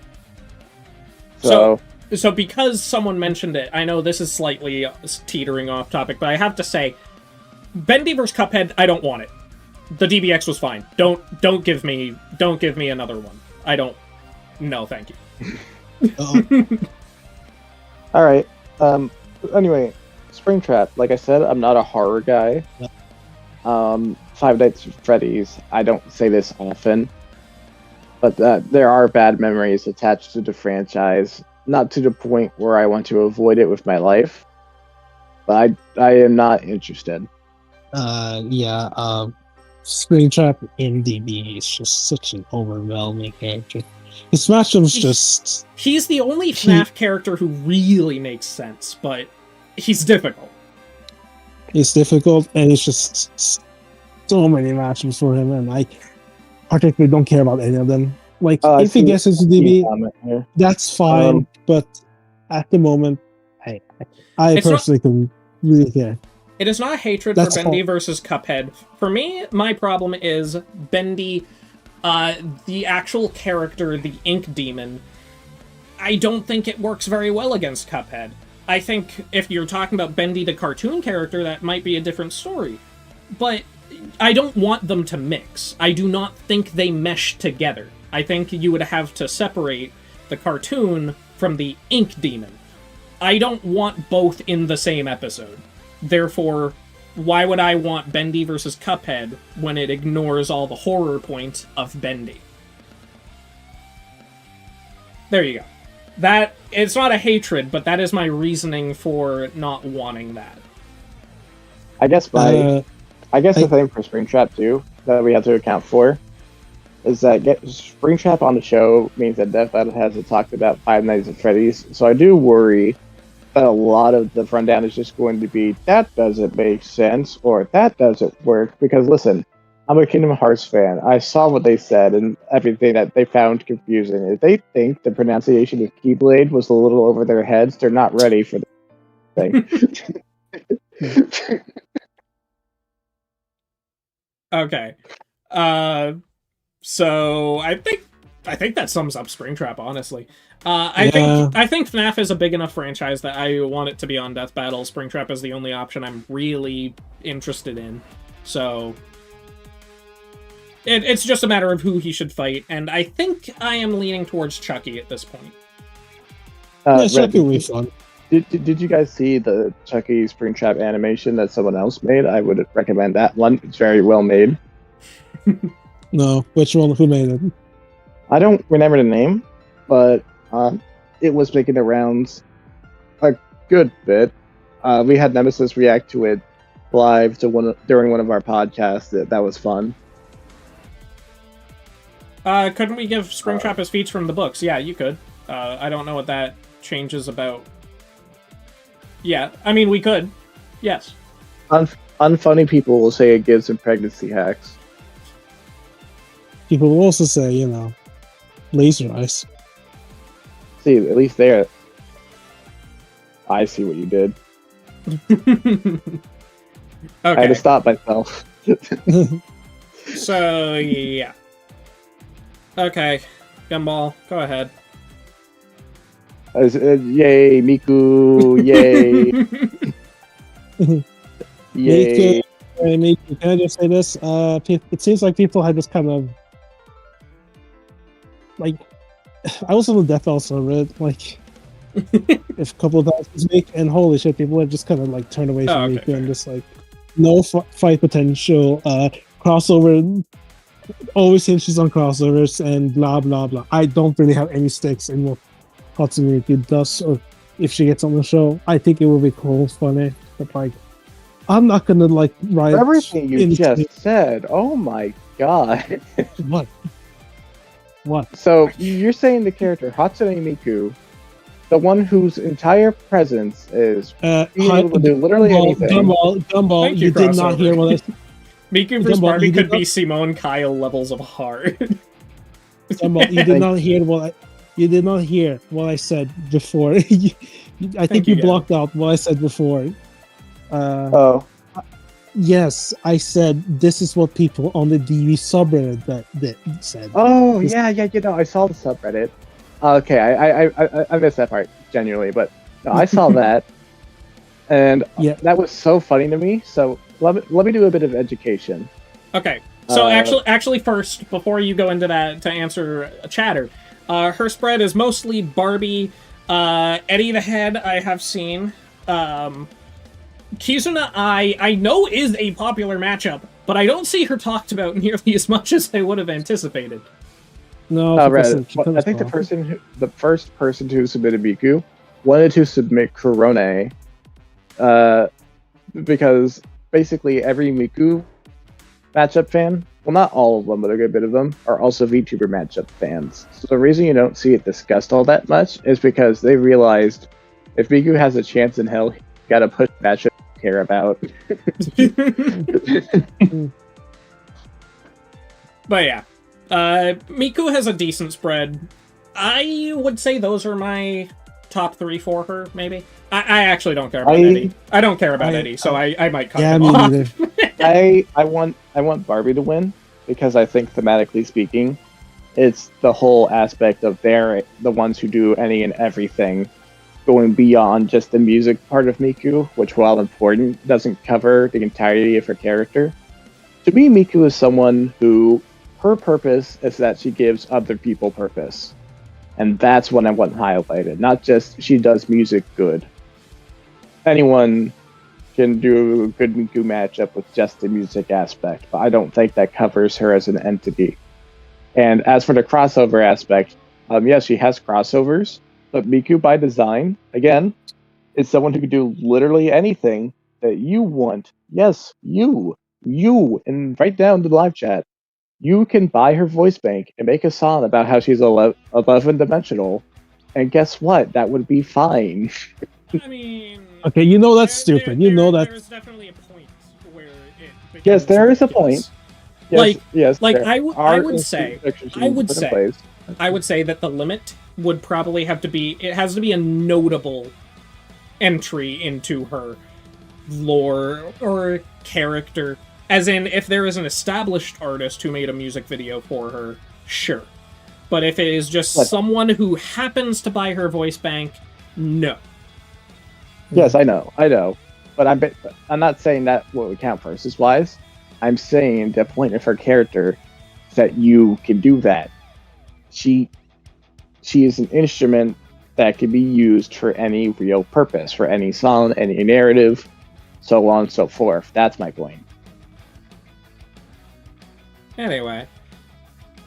Anyway, so yeah, Barbie is a cool option for that. Freedom of expression, literally, in the entire concept of the matchup, basically. Barbie in versus. Yeah.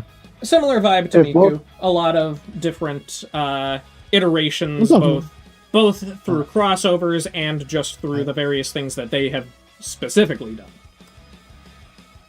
Someone in the chat just said if Multiverses survived, Barbie would have gotten Bugs Bunny and Superman scaling. Funny you should say that. That's not too far off of what she already has, but I'm not gonna... I'm not gonna touch it too much. Alright, Vilgax. Oh man, Vilgax. We were talking about this. We were talking about this before the stream started. What is a polar bear doing in Arlington, Texas? Vilgax is a bit of a strange one to be here. Gumball was apparently unaware that Megatron is one of the more popular options for him nowadays. I thought it was Ridley and no one else. Ridley has fallen off significantly since when it was originally pitched, you know? It obviously still exists, but I also see Ravenbeak has taken some popularity away from Ridley since he came out. Well, he's been out for a while, but yeah. Oh, I know, but obviously Vilgax vs. Ridley is older than Metroid Dread. Yeah. I see what you mean. So, wait, we also said Turles, like from Dragon Ball? Yep. Ben, plant my tree. Turles in... I don't know. Yes, let's do a movie villain that particularly nobody remembers besides the fact that he looks like Goku. But yeah, I do think... yes. Just when you know the Dragon Ball character. I'm pretty sure Megatron is the most popular option currently. That much I can say. I do think Megatron deserves an episode where half of his material isn't just ignored. Is the guy in gold Gilgamesh? I'm not sure who you mean, but Gilgamesh is not here, no. I don't know who in gold you're looking at. He's talking about Mark. Oh my god. Are you talking about Mark? Were you talking about Mark Grayson? Do you not know who Mark is? unless you mean Bakugo. Those are the only two ones I wait, hold on. You don't mean John Constantine, do you? You don't mean John Constantine. Anyway, no, Gilgamesh is not here. Anyway, Vilgax. Megatron is the most popular at the moment. Ridley was the most popular at the very, very least. There's one more besides the two, Metroid and the and Megatron, that was popular. And I know you guys have been saying some matchups, but I don't think you've said what I'm thinking of. Oh, Dominator. Yeah, that's the one I was thinking of. Dominator, yeah. Fucking crazy to have a name like that, by the way. Lord Dominator, yes. And she's a girl. Yes, that is the entire joke. Before you get to see her, you think she's a guy. That's kind of the intent. Hate's great, best villain. Hate's great, best villain. Lord Hater would have been a fun pick, but his matchup pool isn't fun. Side note, I just want to mention, I am offended that YouTube lets you ping me while misspelling my name. Do you see that? Anyway. Yeah, let me try it. Does that work? No, that's not what I meant by misspelling. Anyway. Vilgax is a cool character. I don't know if he really deserves to win on a contest like this, though. You know what I mean? Especially after that, what they did with him in Alien Force. My god. It's kind of it just got rant about this, but yeah, he lost so much aura after like the original series. I'm sorry. Okay, Henry Stickman. Okay. Henry Stickman. Henry is one of my favorite characters of all time. I feel very bad because I feel very bad because I have not played any of his games, but they look fun. Too bad there's like I don't have Steam. You should have played him back when Flash was around. So yeah, I actually do prefer Problem Sleuth to fight against Henry. So while I do think Second Coming is more likely to happen, that is not the one I want. Second Coming versus Henry is a matchup I've never been on board with. And I've said this a million times, but it feels like I'm going to say it a million more. You're talking about the guy who just kind of like haphazardly throws shit out. Henry as a character is random bullshit go. And you're putting him up against the guy who defeated the concept of math. And I just think that's not fun. Yeah, it's to be fair. So there is one thing that I want to mention for the Second Coming. How much do we want to include those weird side stories that have no explanation for how they even happen? Like animation versus math, or animation versus physics. We don't know how they even transpire canonically. So how much do we actually want to include them? From what I've heard, the main thing that people want has to do with animation versus Minecraft. Animation versus Minecraft is very much usable. That much is true. Bye, crossover. Have a good one. I don't know if Alan confirmed that they aren't canon, but again, they are kind of hard to apply. Regardless, he has fourth wall powers. I think he would beat Henry mostly based off that and the stats alone. But again, Problem Sleuth is probably my favorite for Henry. I like the Second Coming, but I can't necessarily get behind that matchup. I don't think they play to each other's strengths a huge amount for me. Alan Becker, that's the guy who made Animator vs. Animation. Problem Sleuth is a franchise, or a series by the same guy who did Homestuck, actually. It predates Homestuck. It is basically a series where this detective, who is very incompetent at his job, just kind of fails his way to success. There's a mechanic where, back when it was originally being posted, you could suggest, like you, the viewer, the reader of the series, were able to suggest what should happen next, and Problem Sleuth would actually take that into account. That's really Henry's whole thing. It's kind of Henry's thing. It is a more open-ended version of Henry's choice mechanic. But either way, that is probably my favorite. It fits very tonally for the two of them. If I had any say, if I wanted to push any matchup for Henry, it would be that one. If he is looking like he might be the winner, I am definitely going to try and push for Problem Sleuth. Problem Sleuth is not that obscure. If you consider how popular Homestuck is, it's worth mentioning obscure is not the same thing as niche. Mm-hmm. Also, yeah, maybe a little bit like Inspector Gadget. I'm not as familiar with Inspector Gadget as I might like to be. I remember the movie. Oh, you remember the live action movie? Oh. Yeah. Yeah. Did you watch both of them or just the one? I think just the first one, but I'm not positive. Oh, well, you got off easy then. I mean, the second one was more accurate to the cartoon, but I'm not sure. I haven't actually seen that one. I've only seen the first one, and it's not that good. Yeah, Markiplier from specifically a Heist with Markiplier. If you were curious, it is not literally just the YouTuber Markiplier. Markiplier would be a fun choice, but it has to be that little series. Okay. YouTuber matchups. You. I don't consider it a YouTuber matchup. It's a character that he plays. But it's like his name is literally Mark. Okay, cool. but he has a writing. He writes his own character. There is a story arc. It is not literally just him. I cannot look at him and not see Mark. Literally. Well, you don't have to, but you can also acknowledge he's a character that exists specifically for this narrative. I can acknowledge it, but I'm still not gonna see anything besides Markiplier.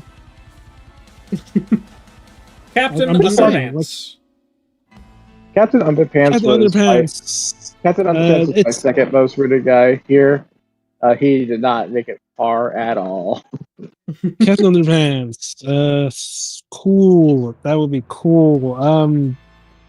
Saitama was the thing, right? That was the thing? Saitama is in fact a thing. There's Captain Planet. Captain Planet is his most popular. I will say that much now. From all the people I've seen rooting for Captain America Underpants to get in, Planet was the one people wanted. Keep in mind, Zenith, I am putting them on the tier list. This is just my personal opinions of the characters more than anything. Be that on the poll, be that in general, I don't really know. I'm just kind of putting them there for the sake of it. This is not a tier list stream. That's just me doing it. Anyway. Yeah. Captain Underpants is kind of fun. He was very fun. Random fun fact. Did you know that the elementary school from the series, Jerome Horwitz Elementary, is named after the real-life name of Curly's actor for the Three Stooges. Okay. So, just for the record, yes. I do think Captain Planet is more popular than Saitama for his matchup. So, I don't think you are doomed to Captain Underpants versus Saitama if you were to support Captain Underpants. I don't think Saitama was ever in the running. I don't think his name was dropped once. I do think he has some support. Anyway. I mean, I don't know. Do you guys have anything specific to say about Captain Underpants? I didn't think... all I could say is that I thought of this one sequence. Imagine Captain Planet exposes the weakness and he turns him into Mr. Crab. But Mr. Crab, just by being so exposed to being in the school all the time, is so toxic that it reveals Planet's weakness. And she tries to retreat into the rings, but George swapped out the fire ring for the hypno ring, so it's useless. So to dry off Captain Underpants, George and Harold just light Mr. Crab on fire. What? What? Yeah. It's just a goofy set piece that technically would work, and that's funny. I also like to think that the post-analysis would have some kind of Planeteer Alert PSA. If he wins, yeah. Just like with the He-Man. Why would they light him on fire? To supplement the fact that they're missing the fire element, clearly. They would light Mr. Crab on fire to make it so that he's no longer wet anymore. They snap their fingers, he turns back into Captain Underpants. And who is fireproof, by the way. Oh, right. It was to evaporate the water. That's my bad. Mm-hmm. But also, hi, Hyper. Hi, Hyper, you're back. You're not back. He's off of work. Hyper has arrived. I'm off work, yeah. I'm heading home right now. It's not long. Okay, well, we are most of the way for the tier list. We're talking about Captain Underpants now. Remember that video I sent you? Do you think we can do it? We're doing it right now. What are you talking about? We're currently streaming. Doing it. Yeah. Did you not realize? What? Yeah, we're streaming. Yeah. Oh. Anyway, why can't I move you? I'm trying to move. Oh, I see. You didn't say anything. But we weren't going. Anyway, whatever. So next is Ken Kaneki. Ken Kaneki. Ken Kaneki. Can I do a speed run if that's fine? All right. Oh my god. Yes, I don't know if you're like settled in, but let's do Ken and then you can do that. Okay. Let's do Ken first. I'm gonna just get in my car. I'll still be here, but I'm gonna get in my car. Do that. Then. You're good. There. You're good. See ya. Ken Kaneki. All right, Okay. Can I just say something here, real quick? What's up? Since I feel like yeah. Ken Kaneki. Actually, you know what? I kind of want to. Okay, so a lot of people have made the point of a character with just one matchup. Ken Kaneki is the only one where I genuinely think that is true. That's just true. What other matchup do people actually want for Ken Kaneki? I will say, funny enough, that might play into this. And again, we haven't been talking about voting for anyone else. Again, I think I need to bring it up here. Kaneki was last place. Probably for that reason. Like, he just has one matchup. Okay, Shinichi, sure, that exists, but it is not as popular as Eren. Not even close.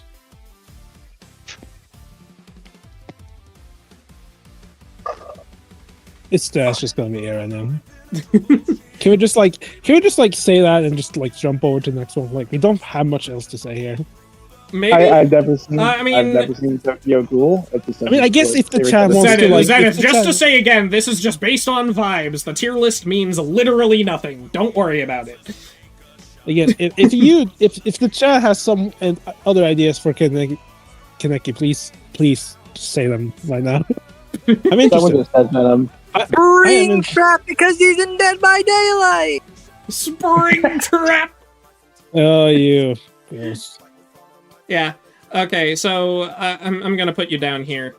Remember, I have no idea what this tier list even means. Don't worry about it. There's going to be more characters who get low. Alex Mercer, yeah, that's Alex Mercer. Okay. Yeah. Actually, I don't remember how strong people consider Ken. That's kind of peak, not gonna lie. I don't remember how strong people consider Ken, so maybe that actually has a chance for Alex. I don't know.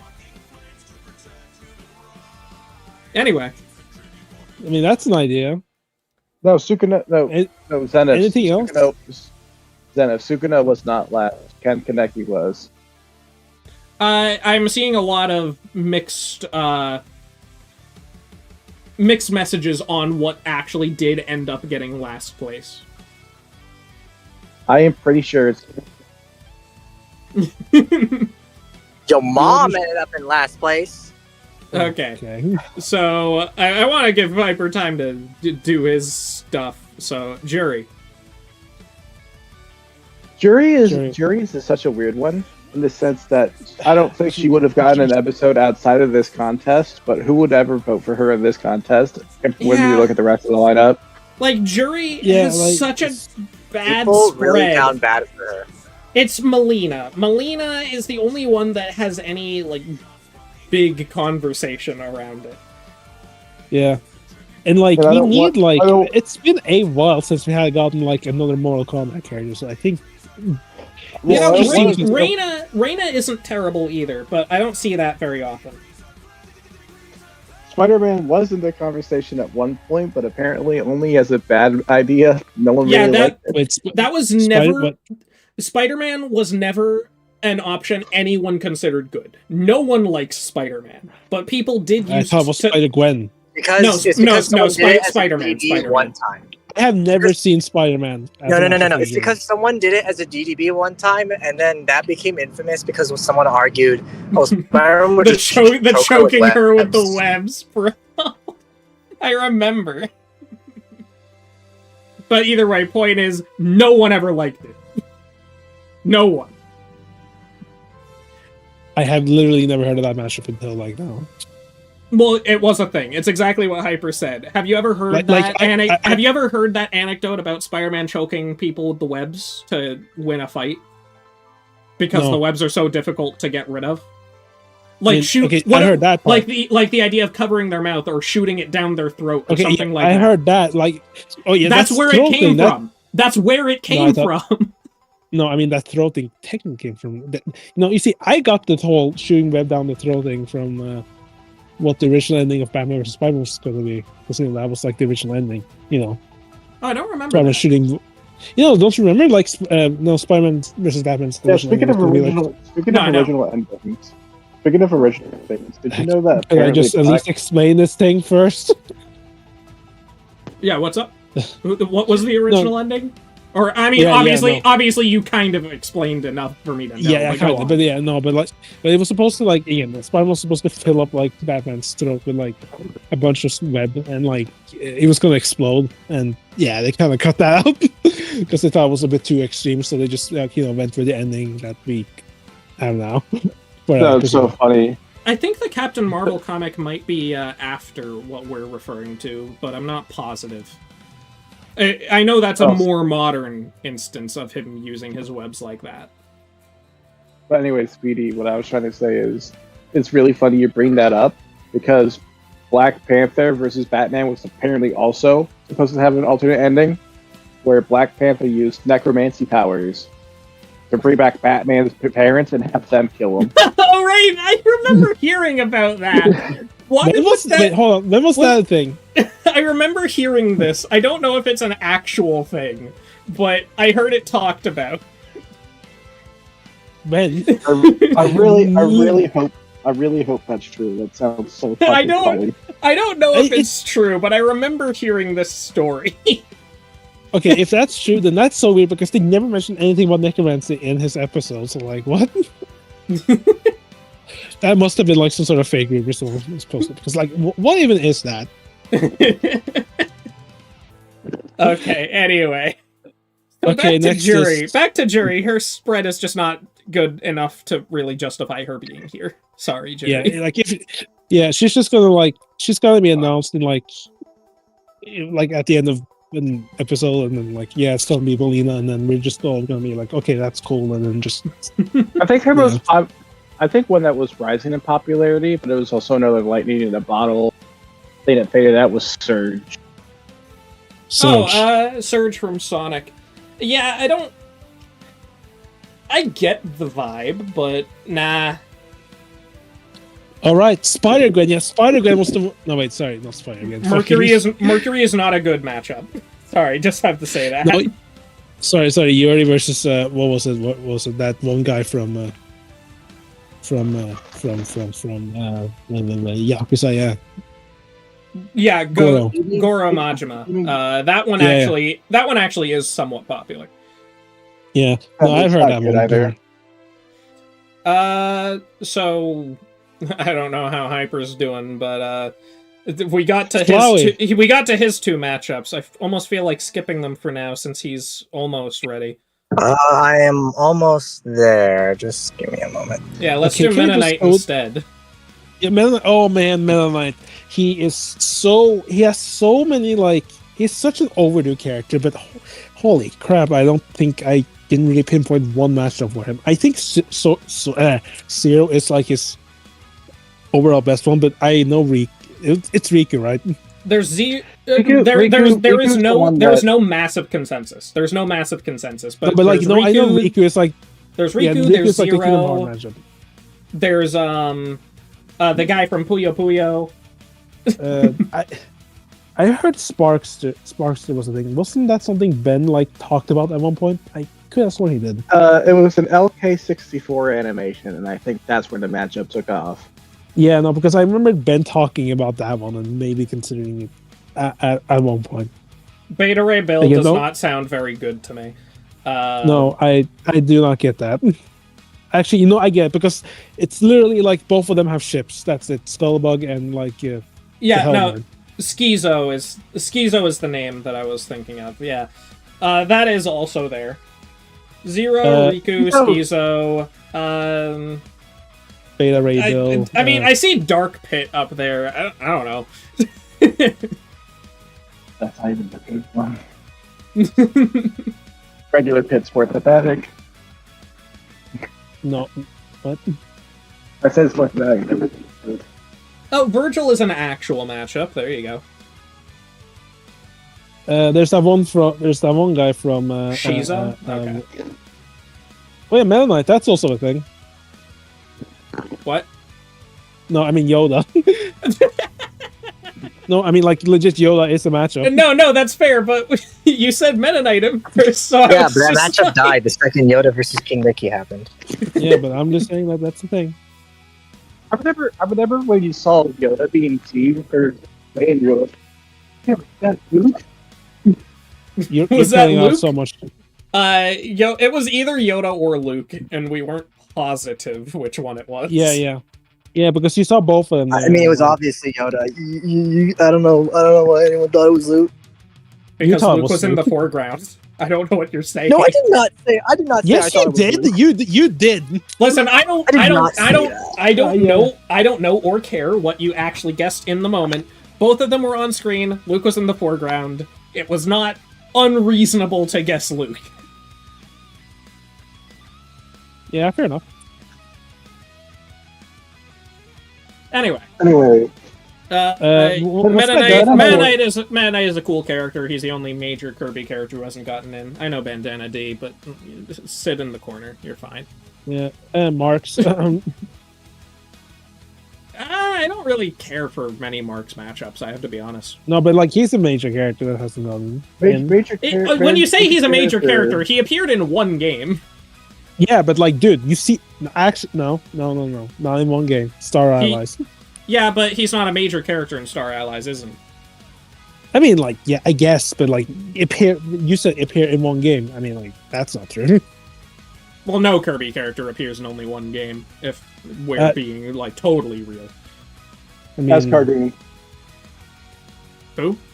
Yeah, Escardoon Snail. Okay, Kirby show. He's from the show and appeared in a game. Does that count? I mean, yes. That isn't really what I was referring to. And also, this isn't a successful stream until I'm annoyed. I was gonna say that, and I also, yeah. There's that one guy from what's that puzzle game called again? Kirby's These nuts. No, not that, but like the guy with the blue hair from that puzzle game. Wait, do you mean Shiza? Shiza? Is it Ciso? From Puyo Puyo. Yeah, Puyo Puyo. Oh. Yeah, that's a matchup for Meta Knight, if that's who you mean. Yeah. Yeah, no, because that one is a very popular, like, yeah. Yeah, no, okay. I thought you were still trying to think of a relevant major. No. Like, I seen him on, like, a bunch of tier lists for Meta Knight. Riku, I think, is the closest to being the big one. Has a good bit of support from DJ. Realistically, the Kirby anime is not canon, but the early stages of Kirby canon are so nebulous that I feel like Death Battle kind of feels like... I think they might want to use it anyway, just for fun. They did it like for both of the Kirby episodes, so like... To be fair, that was season 2, so it's kind of hard to say if they would if they did it nowadays. And season 6. I mean, and they did it for season 6 anyway. Yeah. Did they like factor in the show?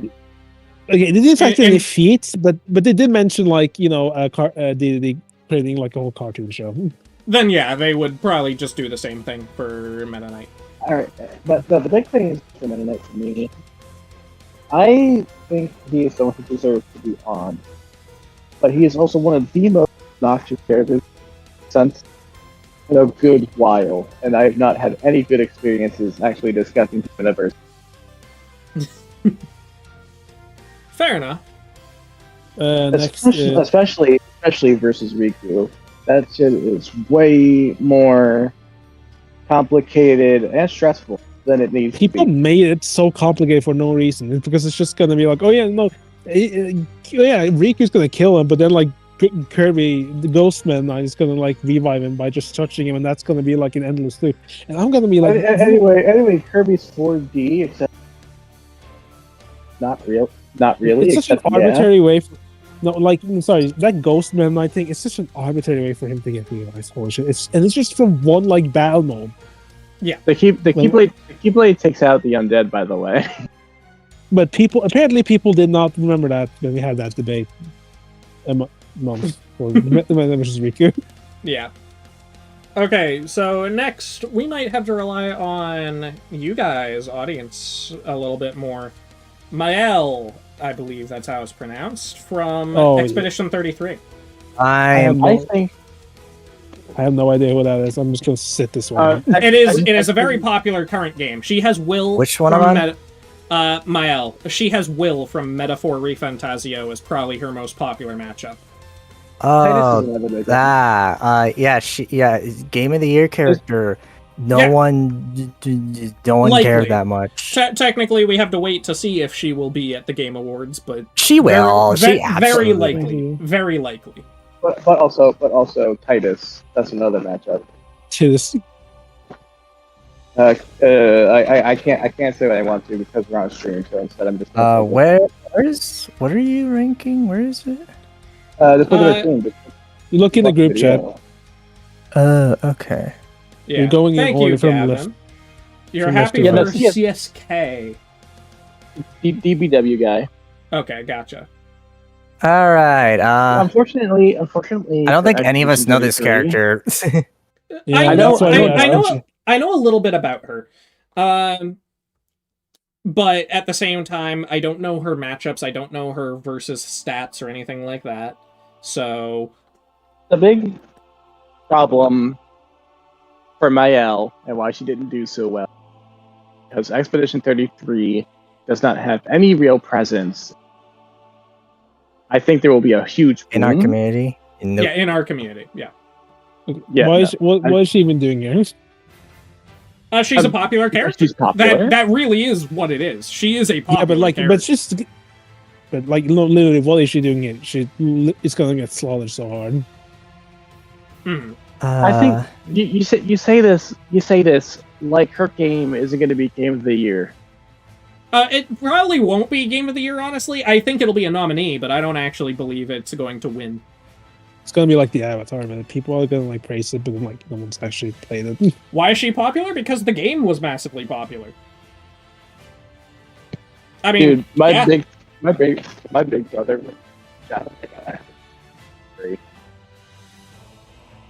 It is a big game.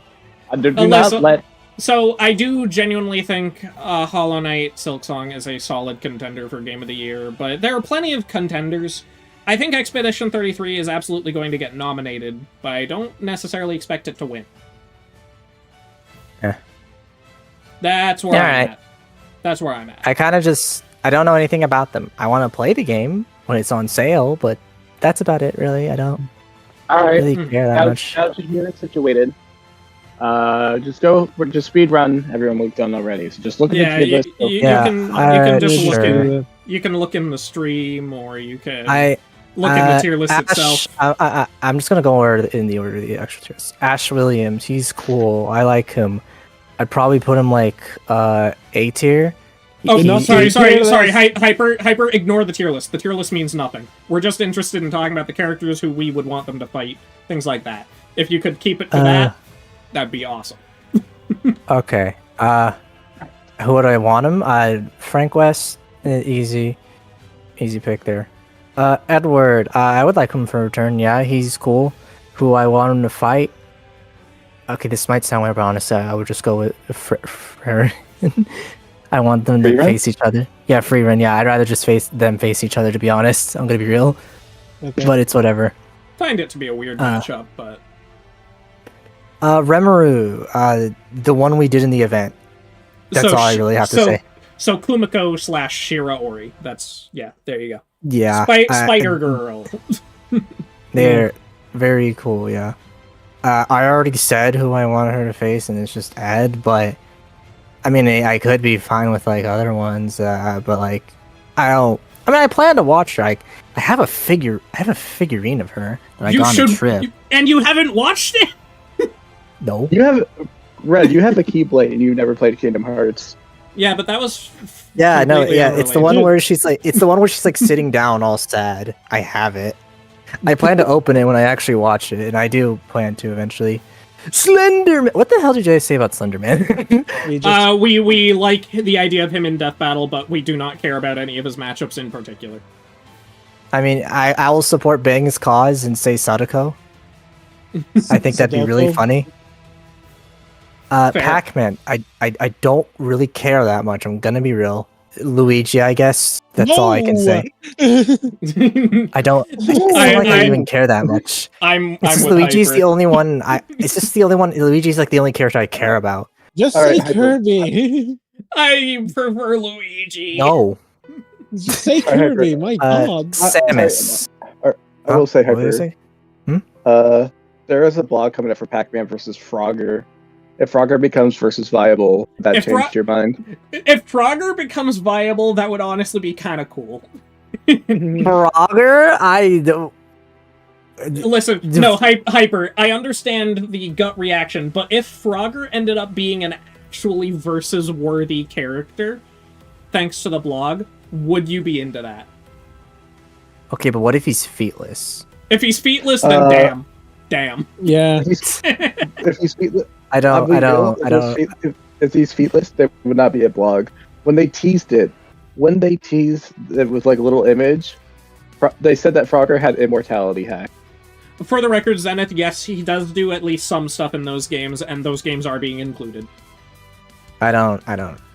Whatever, sure, but I still would just go with Luigi out of familiarity. Okay. Samus.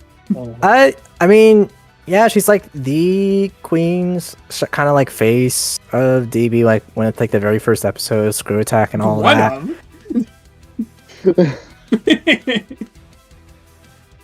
Nah, bro. I'm just kind of saying words because I just got off tired. I'm a little tired, okay. That's but fair. I guess I guess got off tired. I'll just go with Firefly because I know Rena likes Firefly. it. Okay. Yes. Uh-huh. Piccolo, Piccolo does not need to be here, bro. Dragon Ball and the utter greed. This extends to Piccolo, Dragon Ball get all off the the comic planet, characters. Stop orb farming. If I had to pick one, I don't care. Moving on. Damn. Based. Steve. Terraria, that's it. Yeah. Alright. He's a funny inclusion, but just Terraria. Mr. Fantastic, just Mr. Terrific. Also, Marvel Greed, get out of here. Peter Parker, oh my God, you really don't need to be here. I do not want floating. Batman. Sorry, Oh floating. my God. Floating. That feels almost racially charged. I have to be real with you.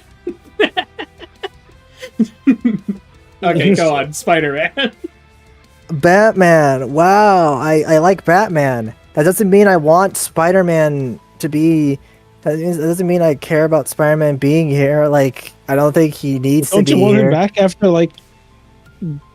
Yeah. How about no? I like. Listen, Peter and Batman are like top 5 characters for me. I don't care. I saw the smile. You can't hide from me. Homura. Just Kurumi. That's all I really gotta say. I mean, I also be fine with I know, but I just prefer Kurumi from what I've seen. And I actually like Madoka a lot. I don't really mention that much. I just like it. Raph. We said Electra. Damn. Well, yeah, that might actually be like the worst idea here. Actually, Really? Electra? That's Really? the worst idea. you should know why I should say that. I don't actually care. Because you that don't much. like Marvel characters, you. Yeah, I hate Marvels. I mean, currently no one does anymore because of the MCU, but you know, that's a whole different topic. Anyway, But people Hyper, like the Fantastic Four and Thunderbolts. What are you talking about? Never saw them, so it doesn't count actually. Aren't we gonna Hyper, watch them eventually? Hyper, once you're done hitting on Rival, like forever and ever, you want to hop on. Sure. Hop on. You wanna hop on? What, you cut out. What did you even ask? Rivals. Anyways, Raph, Okay. I don't really care that much on who he faces. I don't know. It could literally be anyone. You could be funny and say Wolverine. You know, he could beat Wolverine maybe if he he is high, if he has like with some like weird stuff from like external media. Alright, but why That would would be you? fun. But why would you do Raph versus Wolverine? Make Man Logan versus Last Ronin. Oh yeah, true. Anyway. Yeah, never mind. Sukuna, just the guy from Demon Slayer? Infinity Castle. Yeah, Muzan. Yeah, still Demon Slayer. Yeah, no, Infinity Castle. That's all I have to say. Yeah, Yeah, yes. that We also- talked about that. I'm skipping that character because no one cares about them, and I'm skipping the other one after because no one. I'm joking. Springtrap. I would hope for Bendy. I don't trust him to be here in the first place. I'm supposed to actually have a match with him. But What did you guys say about little Afton child murderer over here? I don't. He's just so I overpriced. I said Chucky. I didn't say anything, but Chucky seems like the best. I said Bendy, but I also mentioned that Dia was a thing at one point because that was really funny. Here's the thing. I actually don't mind Junko Afton. I would mind it if I don't want it to happen. I don't want it to happen in a sort of voting thing Holy at all. shit, That would be guys, the worst thing needs to- ever. Paused way too long. I don't mind What? Junko versus Afton, but I just don't want it to happen.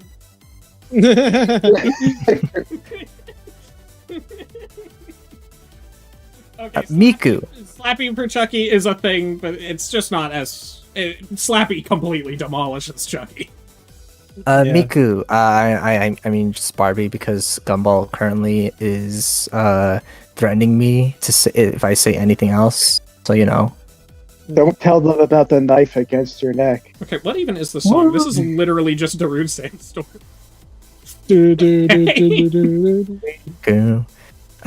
Vilgax. I would just cartoon Megatron. That's it. Henry Stickman. Me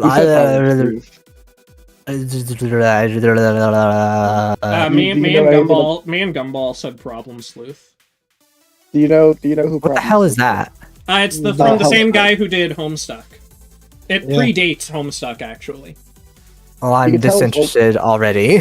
You don't I'm like just. Homestuck? I watched the animated pilot. I was not sold on it. Cool. Sorry, Ninja, and anyone else. I've been told that the pilot is not a good adaptation. Well, no, Really? that's wrong. Actually, every Homestuck fan I've seen say they liked it. It's just if you're a newcomer, you will not like it as much. No, the thing is for me, everyone I've seen does not like it. They said the pacing is too wrong, and for John Egbert to be swearing more to Prince Dirk is massively out of character. I don't think so. I haven't seen much negativity for it. Though I will. That's like that is also the only two things I heard that was wrong about it. It was just too fast and they swear too much than usual. But like whatever. I'm just gonna be lame and say the second coming. Vivzy Pop is not escaping the allegations. I'm just gonna say the second coming. Whatever. Captain Underpants. How about Captain D's nuts and die? I don't like him. Thank you, Gumball, for ruining that. Damn. Damn, why do you hate Captain Underpants? Because of what Gumball sent me. Now I just don't want him here ever. Well, what did you send him? What did you send him? Hold on. I'm not even gonna bother with that. Hyper, just keep Well, going. I don't. Kaneki, Yeah, just send it to me, Gumball. Kaneki, Aaron, sure, I guess. Gumball, send me that image now. Jury, Alright, fine. Jury, not Melina. And then you guys did Meta Knight. Oh wait, we skipped ahead. Yeah. Okay, Meta Knight, Zero, and that matchup is way too overhated. I don't get it. Like it's just simple sword clash. Alright, to explain Meta Knight Zero for me, it would be a really good fight. I think it'd be an amazing fight, but it would just be a fight. I think that battle has evolved. I think that battle has evolved to the point where sometimes an episode can be more than that. And I think Meta Knight has that potential, but he would not get it through Zero. I mean, I guess fair enough, but also I don't really. Well, here's the thing: I like him well enough, but I also am not like expecting more out of him. I would say I think that would just be the simple and clean option to me, like nothing beyond that. Anyways, simple and clean, like Riku. Yeah. Very intentional. It's like yes.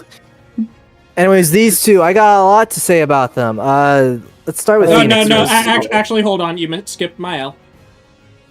I already mentioned. I joined when as soon as you guys talked about it. We'll say it again. Don't care. Say it again. I see it. All right. I don't care. I don't right, care. Like I don't know anything about her. All right. So Phoenix first. I know people are really hesitant on him because it's not really a death battle because of how he usually is done, or like how people want him to be done. It's more of like a courtroom investigation sort of thing. Exactly. A lot of people do it as a court battle. Presenting evidence, things like that. Yeah. So like if you're only there for only solely fights, I can understand that sort of thing. And I know that's where you come from, Red. Yeah, I am not interested in an episode that is not a fight. You technically, someone in the official server when we were talking about matchups did describe to me how you could do a fight with Phoenix, but I know that that's not the selling point for most people, so I'm really hesitant to support him. He's probably my second least favorite here. I would still support him on the fact that he's a bit unique. I don't know if I would like want him to win, but I would still like say, hey, you're cool. I think he's different. He's got that going. He's different. And for me, who I would want to go for, I would just say Makoto and Kyoko. And I know people are like, that doesn't matter. It's like it's such a wash for Phoenix. Well, I'm just gonna say this: the Magatama doesn't mean he automatically just knows everything. He needs evidence first before he can like break through. That's a major factor. He also doesn't use it in the court. Like he's never done it in the court. It's only through investigation. I have seen Harvey Birdman actually got brought up a lot for Phoenix, more than I would have expected.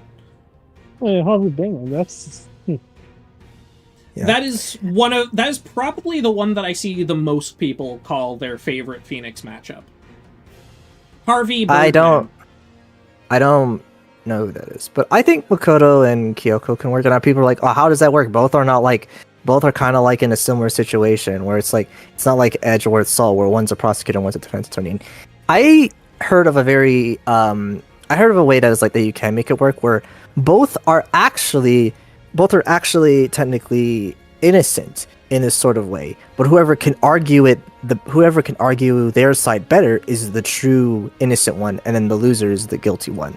So both are innocent in this case, but it's just whoever can argue their point better means that they kind of on top. And I think that's like a very simple and easy solution. And there's like a lot of like ways. Sorry, that sounds kind of stupid. I understand that. I get it. But at the same time, it's just an easy way to like just bypass that without having to like overthink. Yes, and the loser dies. Yes. That sounds more convoluted than anything. It kind of feels like convoluted. No, that why? Because like it's a very elaborate setup, I think, is what he means to say. Yeah. I mean, in my mind, I don't really think it would be, but like, I kind of want to like describe it because like to me, it would be like, so Phoenix obviously has a lot of experience in the court as well, using his bluffs and like all his evidence and like, and always like trying to like, and always like whenever he gets like a single advantage, he always presses that advantage more and more. Kyoko is just actually like the smartest one in the room though, like actually. So like she would do a lot of heavy lifting, but I know a lot of people say like Makoto's useless, but he's a very good people talker because like, well, I mean, whenever Phoenix is in a courtroom, a lot of people boo against him, like a lot. He is not a people pleaser, and that's kind of an advantage a lot of people don't say Makoto has. I'm hearing this secondhand, Zenith, but apparently Phoenix has actually been in a situation almost exactly like that in Ace Attorney. Hold on. Wait, let me see. What kind of whack courtroom kills the losing side is what he asks. Yeah, no, that happened in Spirit. Yeah, no, that happens in Spirit of Justice, where if he loses the case, he's just condemned to death. So the Ace Attorney courts, I guess.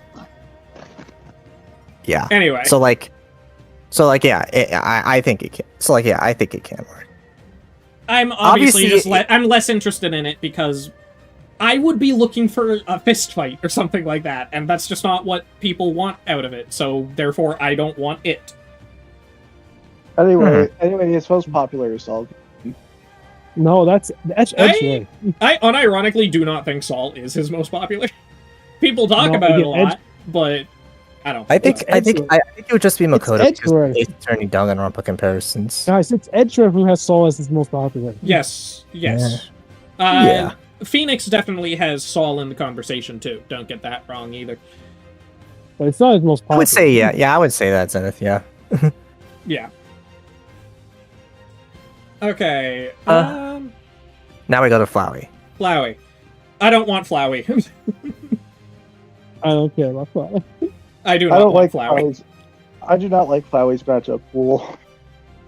Okay, so let's get this out of the way. I do at least think Flowey vs. Princess is good. I have a massive preferred matchup for the Princess. But there's also Azrael, by the way, because people like Azrael is included in like the majority of his matchups. I'm sure it is possible to have a matchup not include Azrael. It's not like Flowey can just turn into Azrael whenever he wants, you know? So it's very possible to keep it as just Flowey, but all of the matchups that are popular use both. Yeah, Princess versus Beatrix is my most wanted for the Princess. If I had to pick a favorite, I would just say Cypherin. Cypherin. That would be. I'm less familiar with Cypherin. Is kind of cool. I like Cypherin. Yeah, like after going through the game and like seeing like a lot of the discussion on it and some more recent one, I'm like, yeah, no, I would be down for that. I think that would be like my favorite. I wouldn't mind Princess. And also just because I just really want Undertale finally. I want Undertale on, and Flowey himself I don't mind as a character, but I have a huge preferred for the Princess. The Beatrix matches a lot of what the Princess can do way better than Flowey ever could. And there is the elephant in the room that I have to at least acknowledge. I hate the concept of Flowey vs. Monica so much that Monica being one of his options tanks his chances down to my least favorite of this entire roster. Because Monica, no matter how you guys want to spin it, is one of his most popular options. Monica and Versus, to be clear, I like DDLC. I do like DDLC, but I hate the concept of her in any Versus context. I think it can hypothetically work, but against Flowey, that is the worst possible matchup to use her. Alright, I want to explain this in a more digestible way, because Red's had to do this at a point where he's been out of breath before. So, Monica does a little bit of reality. Just move on to the other Okay, actually, no, Gumball, you don't need to do this. This isn't worth it. I don't want to go into a diatribe about why I don't like Monica in Versus. Well, then I will do a TLDR. Monica would be like, hee, I mess with coding, and like, Zenith, here's the thing. I think Monica gets absolutely dog-walked by Flowey. I think Monica is barely Versus applicable at all. That's my impression of DDLC's story. She barely knows how to code. So that reality warping people hype her up on, she barely even does it. She has practically no idea how to do it. And she only does it for... She does it for the main character. She doesn't just do it because she feels like it. Mm-hmm. Mita from my side is feasible for Monica. I'm still not big on it. I don't like the idea of Monica in a Versus context. That is just fundamental. I don't want her in. But that one at least plays to Monica's strengths without completely shafting Flowey. So just for the record, Flowey versus Monica, you'll be throwing Monica up against a nuclear warhead. I mean, quite literally. Quite literally, actually. I just want Undertale on. I don't really care, even if there's a chance for that. I mean, I'm gonna be real. I don't really think there would be. But I don't think Monica would. I don't think Monica would win. But since the options are the Princess, who I have a preferred for, and then Monica, who I think is probably more likely than Cypherin, I'll be real. Yeah, no, I'm out. I don't really care that much. Yeah, I just like Flowey too much. I would probably want for an Undertale character. I would probably want something like Frisk versus Ness. and Sans versus the Judge. Well, I would obviously prefer those two first, but I will take what I can get. Thank you, Gavin. And yeah, no, Haruhi is a fun one. I was not familiar with her for a long time, but I liked the idea of crossovers. I just don't want Monica in Death Battle. I can get behind the idea of her crossing over with a lot of these other characters. It's just, there's a big difference. I think you understand what I mean. And thank you for the next 5. character. Next character, Shantae. Shantae! Before we start, If it's Lilac, that would be base. Yeah, listen, chat, that would be pretty cool. Chat, can you help us make sure that it's Lilac? It is for a friend. Hold on, no, floating, you completely missed the point. DBX would be even worse. I don't want her to fight. That is the entire point. Okay, anyway. Shantae. Please help us make it Lilac. That is all I am saying. It's for a friend. I just like Lilac. I don't even say that for Willow. Lilac is just a cool matchup. It is a cool matchup. I played Freedom Planet 1 and 2. I played 1 and 2. Same here. Like, it's good. It's good. It's pretty good. Yeah. People should play Freedom Planet in general. It's a good game. They should. But have you played it, Gumbo? I watched the playthrough because I didn't have the means to play it at the time. See, I would like Rayman on. Probably not against Shantae, but Rayman is definitely a character that I would want on.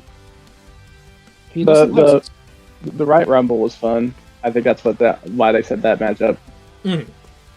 But anyway, the thing about Shantae, the reason I can't support her is because 1/3 is Lilac, and that's a very, very good sweet spot. But the other is Philia, which the entire matchup is Hair, which isn't even a fundamental part of Shantae. That's just like her main melee move compared to literally everything else. And then the other is Shovel Knight. And Shovel Knight was the worst character to ever debate.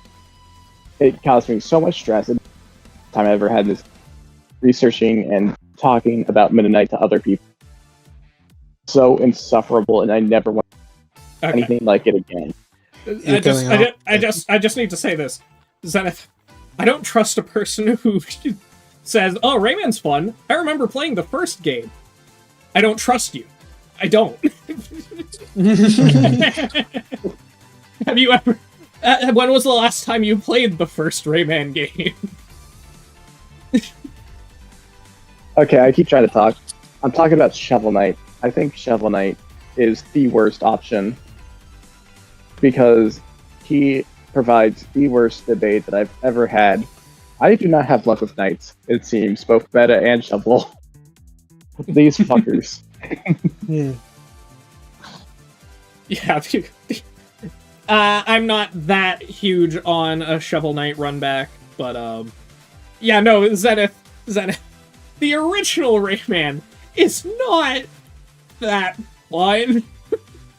I like Rayman 2, Rayman 3. I am not as big on Legends and Origins as most people, but they are good games. No, Lilac is not a bad option. She is a fun matchup for Shantae. Lilac is her best option, for sure. But, anyway. Shovel Knight, I understand. Gumball has trauma with Shovel Knight. I honestly don't hate most of her spread. I'll admit that. I do think Philia is the worst thematically. It just offers so much nothing. I can't say I've played the remake. Anyway, that's enough about Remember that one Rayman versus Shantae animation that like went so unreasonably hard for no reason? Yeah, they referenced that in the chat earlier. Yeah. Why is that like only Rayman exclusive? Like, remember that him against that one Toho character? What? Oh, by the way, I'm looking at the guy saying, "Oh, the best one is the one where she gets stomped." Buddy, she gets stomped by Shovel Knight too. Yeah, Shovel Knight is not a fair matchup either. The thing about Shantae is that she loses most of her spread. Actually, Rayman probably stomps her really hard. Rayman is probably the biggest stomp of all of these. Yeah, no, Rayman's the worst. I have no idea what Skullgirl's stats are, so I can't comment on Philia. I imagine that at least they're faster. Rayman is, at least in the popular consensus, solar system level or something like that. Galaxy. Galaxy now? Okay. The thing about Shantae in Versus is that you need to AP stomp to win. Otherwise, she has an invincibility shield that lasts indefinitely. So that's fun. But the problem is, she caps it like town. So everyone is stronger than her. When did we start talking about Rayman versus Raymu? What? Alright, let's just move on. We spent way too long on that. Alright, who we got? Oh! We have Invincible, and I don't have I don't have the effort needed to do the meme, but imagine the meme. Imagine. Just put him in D tier. Actually, no. I'm gonna put him in B. I like Mark. His spread is not that interesting, and he dies in all of them. Oh, wait, are these just like... Wait. The tier list means nothing. I am just putting people in the tier list for no particular reason. Okay. Listen, I really like Mark. I've been reading Invincible every night. Lately, I've been going through all three of the... I think half of his spread is decent, and the other half is not. It seems his most popular by far is Rodimus Prime, which falls under not, because no one can tell me a single thing about Rodimus Prime as a character. Radiant Black, as I understand it, is a relatively new character. We will kind of have to wait and see how that turns out as a matchup. He's probably gonna get his own I hope soon. I hope Radiant is a good matchup. My favorite for Mark is Steven, which I tried saying in the Mark forum back when you could type in it, and people were so quick to shut me down before I could say a word. Okay, Falco, I will actually say this. Steven, a lot of people think Steven wins that, actually, so you might be pleasantly surprised on that note. Why do Steven versus... Yeah. I'm seeing a lot of people say Steven, actually, for this one. Yes, no, I was going to say, why do Steven versus Mark when you can do Rose versus Omni-Man? Rose versus Omni-Man is infinitely funnier to me, so I kind of do prefer that, but I do prefer it. It's also Rose, like, she barely shows up. Like, I know, like, Rose, barely see her do anything, but Rose... Yeah, what? Rose versus Nolan is good, but I think Steven versus Mark is better. Both of them are just kind of... Mark has...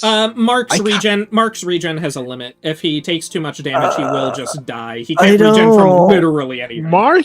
I don't Mark versus Superboy, Mark versus Superboy, I've kind of grown to like. It's not my favorite, but I can see the vision behind it, honestly. Mark does have regen. Mark does, in fact, have regen. I don't care about any of this spread. It's not crazy regen, but he can in fact regen. But it is not regen that can work from a single organ or something. If Steven were to cave his skull in, he is probably going to die. I mean, more like if you chop his head off. Actually, chopping his head off would probably make it more likely that he could survive. But that's neither here nor there. Hey, no. If you chop his head off, he's dead. No, anyway, trying to explain here, because there's a fun, neat, direct comparison. You got the Smart Atoms. They are a good healing factor. But the thing with Steven is that his damage is healed the second it's inflicted. You have a more direct comparison to their regen, and Steven's is just better. To a point, but yeah. Anyway, Kamen Rider Geats. I have no idea. I didn't say anything for Invincible. You said you didn't care. You kept saying you didn't care. Well, I was cut off before I said it. Anyways, I don't care. No, we heard you. Okay, Kamen Rider Geats. Beast, idea. Beast, he's top 3. Like I won't lie, I was just kind of doing it for a friend, but then like I looked at all his footage and oh my god, he's like the pure power fantasy I would love. Like I was described to him, like hold on, like a friend described it, Kamen Rider Geats to me. Let me grab it really quick. The funniest thing about Geats is his matchup spread. What do you mean Naruto and Sephiroth are in the same fucking spread? Naruto was not there. Was he? I don't know. No, people do say him versus Naruto. Well then, yeah. Okay, the Naruto one I can at Naruto- least see with some of the visuals he has. But yeah, no, someone described it as Kamen Rider Danganronpa characters are X just so S&T versatile X versus- Fortnite X roguelike, and I'm like, what? Okay, where's the Fortnite thing come in? And I'm like, oh, he just grabs any weapons he finds and just makes it his own. I'm like, oh, this guy's a loot goblin like me. I can already relate. Yeah, I do not know how to comment on Geats. All right. Does no, anyone watch- have matchups for him? Yeah, I don't watch Kamen Rider. I don't care about Kamen Rider. Okay, Bayonetta, Sephiroth, Liu Nero, Kang. Bayonetta, Liu Kang, Neo, Zagreus, Neon White. Those are such different characters. So like I said, Kamen Rider characters are some of the most versatile characters, like in the rest of spread. Nero Yeah. from Fate, by the way. He's so cool. Not Devil May Cry Nero. Honestly, No. also Devil May Cry Nero. Why not? Just invite anyone at this point. Neon White is a fun character, at least, so I don't know. Thanks again, Neo or thanks Sephiroth? again, Gavin. Neo or Sephiroth? I really can't even tell you. Those are such vastly different possibilities. I guess I would be more into a Neo opponent than a Sephiroth runback. That's all I can say. I think it would be really. I just think the spread is so fucking insane, but I kind of don't want to get into Geats and just be left in complete mystery. How the hell does he get this spread? What happened? Did you see the trailer Deck had me help make? I have not. I'll just show that just to help get an idea of what kind of guy he is. I want to remain blind and ignorant. This is so funny. No, just trust me. Look at this. Let's see. I'm going to play this. Cool. Yeah, sure. Okay, or watching it in the stream. Yeah, play it on the stream, yeah. Oh, that's actually quite long. Are we gonna watch the whole thing? It's only a minute. It's Yeah, it's only a minute, but it's longer than I would have expected.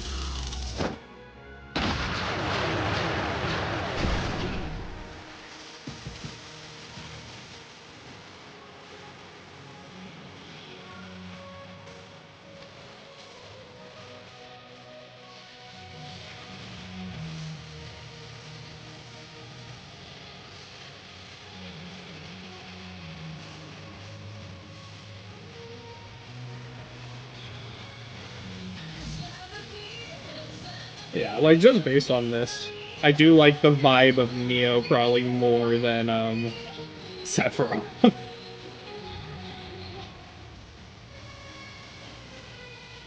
The obligatory Akira slide, by the way.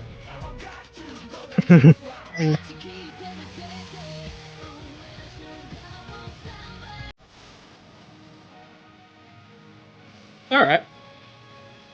yeah, no, this guy is just hype. I love it so much. He just says so much adrenaline. With the artwork from Geats, too. Or, sorry, the artwork from Deck, too, for Geats. Yeah, Deck, Ease, and Gem. On this. I was sold with the shot where he was just spinning the gun in his head. Okay, man. I still don't care about Kamen Rider. Sorry. Yeah, I don't have that much interest. Anyway, let's move on to John Constantine. Oh, John. I listen. Oh, by the way, was- Neo and Nero. Both of those are matchups for Geats. Listen. I'm gonna keep looking more and more like a hypocrite whenever I bring up my Dragon Ball rant, but I'm fine with this.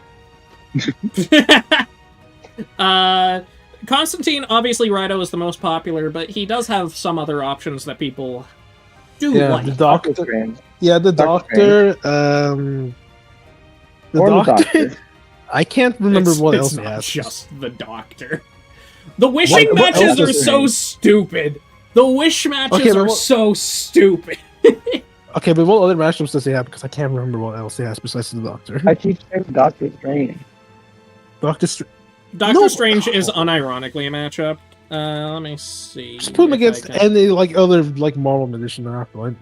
I'm just going to find a tier list just to see what are all the top ranking matchups for people. The thing about Constantine is that by and by, a large portion of his history is divorced from mainline DC. He falls under Milestone. There's a lot of isolated stuff like Watchmen before they got integrated into DC later. He also has Rick. I mean, if he has the Doctor, I guess, sure. Emilia Watson? What? That's also a thing? Emilia! That's also a thing, apparently. I get it. It's stupid, but I get it. Hellboy? Okay, that makes sense. I can see Hellboy being a matchup for those two. They're kind of and paranormal investigators, yeah. But yeah.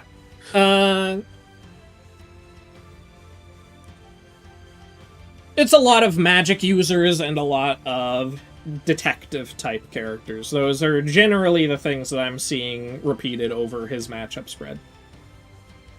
One thing against Constantine, or I guess against his most popular option, how many of you guys remember that Rido remix came out this year? So, Arkham, from what I understand, it's a little bit weird. He might be able to summon Swamp Thing, but there is also the question of getting Swamp Thing to want to help him. That is not a guarantee. He doesn't have dominion over Swamp Thing. He would basically just be summoning Swamp Thing and asking him to help. To which Swamp Thing doesn't like Constantine, for the record. They're not on good terms. Also, hi, Gabba, I gotta correct you here you mentioned Milestone, John Constantine's history being in Milestone. I think you confused that with Vertigo. That's where he had most of his history. Okay. Yeah, yeah. Yeah, that's right. Yeah. Yeah, okay. I am surprised people still say this. I'm not going to say your name out loud. Outside help is not a rule of Death Battle, and hasn't been for years. They have removed the outside help rule so long ago. That is just not a thing anymore. Currently, the rule states more so the fight cannot be ended by a means that is unrelated to the character in question. Which is not the same thing anymore. Outside help is technically not excluded by the rules anymore. Imagine Bowser versus Eggman, but no one is there to put Bowser together again, because that'd be outside help. But yeah, that has been gone since Season 3 of Death Battle. Season 3 or 4 is when they just removed that from the rules, and no one knows that. If you look at the rules on any episode in Season 4 and on, they completely rewrote the rule. Sage the thing! Max power! Sorry, father. That's not allowed. Goodbye. What? Sage? The Goon Cave? Max power! Okay, anyway, Constantine versus Rido is the obvious option that everyone would say, so it's kind of hard to... Yeah. He's a cool character, though. It's cool that he made the top 16. Sakuya Izayoi. What the fuck is Toho, am I right? I kind of wanna do Heaven Ascension Dio. I think that would be a cool one. And I know people are like, why? Yeah, if I were to take the headphones off, my hair puffs out in every direction. When I wear headphones, I always slick it back because otherwise it would be all up in my eyes. Dude, it is just nice, man. Anyway, Sakuya. What do you mean, and? Wait, hold on. You do know that Heaven Ascension can do more than that, right? Yeah. I know that's the problem. What do you mean the problem? I mean the entire connection between the two is nice. Vampires. That's also the main connection. Yeah. Did you know that? Did you know she was inspired by Tia, or was it the other way around? I can't remember. I think it was. No, I'm pretty sure that Sakuya was inspired by Dio. Then yeah. Yeah. And also, I kind of want it to happen because that 1 minute melee is like high key the reason a lot of people were introduced to Dio and Toho. Yeah, I wasn't positive, Hyper, but I just want to actually say a clarification from the chat. Sakuya is not a vampire. She works for a vampire. She is not a vampire. I thought she. Oh, she's a vampire hunter. Yeah. But also, we don't even. Well, that makes it better. Does it? We don't even know what. We don't even know. Vampire hunter. She works for a vampire. It's not like she just kills vampires. No, Hyper. The thing is, we don't even know she is a vampire because she's also a compulsive liar. That's the whole thing about her boss. So, a factor unrelated to the combatant leading to a victory. Obviously, Death Battle has never allowed that, so what's a good example? If you have a fight set in the One Punch Man world, you can't just have Saitama kill Tatsumaki's opponent because he happens to be in the area. That would be a factor completely unrelated to the combatant. The fact that Constantine can summon Swamp Thing means that it's related to Constantine. Why is it always Swamp Thing that people mention? Like, Satan is also there, you know? Yeah, but I don't know. Swamp Thing people consider more directly tied to him. They're literally dating. How can you be... Oh, I don't know, bro. Anyway, Sakuya is a character that I would like on Gumball. I know you would have preferred if Reimu made it on in her stead. Reimu or Sakuya is like the perfect introduction to like Toho in Death Battle. Yes, so. I think Reimu is still a better choice. I genuinely think either one of them could have worked. Yeah, it's either or, but I think Sakuya probably is a bit more famous. Sakuya is more well known than Reimu. Obviously, Reimu is the main character. Yeah, she does. Why is Reimu versus Mario a thing? I never got that. Or Reimu versus Mario. Because I know that's a matchup, but I have no idea what the connections are besides Fire. Reimu's most popular matchup, for the record, right now is Doctor Strange. Actually, the League is probably on a similar level, where that is not directly related to Batman. The most he can do is, like, give them a phone call.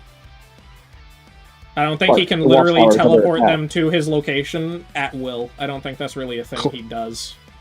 No, he can't. Clark, you gotta help me. It's fucking Spider-Man. Clark, in remake, the Watchtower is being raided. Seriously, Bass? Clark, help! Spider-Man! Okay, actually, on that note, Batman vs. Iron Man, she did straight up try. Yeah, that's what I was referencing. Clark, do you read me? The Watchtower is being breached. Seriously, Bats? I figured out hacking in the second grade.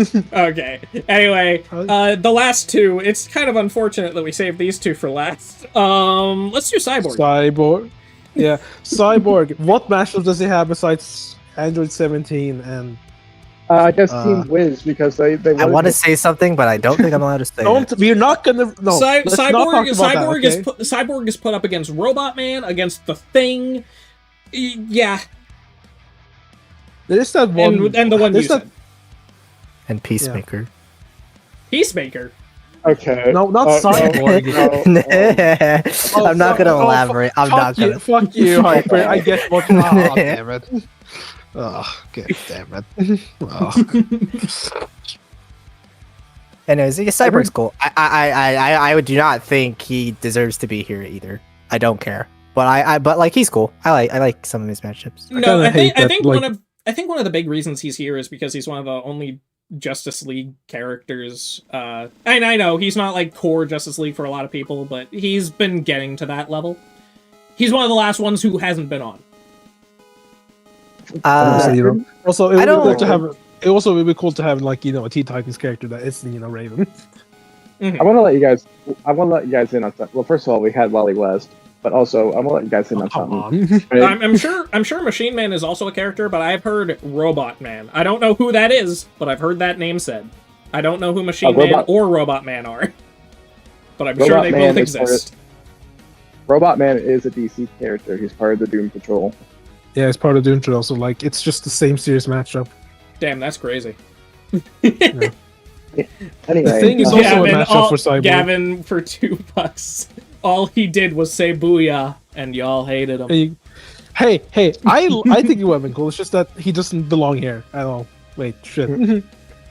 All right, anyway, whoa! What is that supposed to mean? Hey! I'm brown.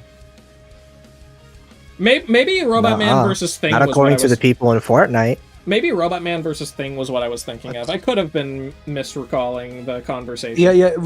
Yeah, because Robot Man versus Thing, that's a very popular matchup for the Thing.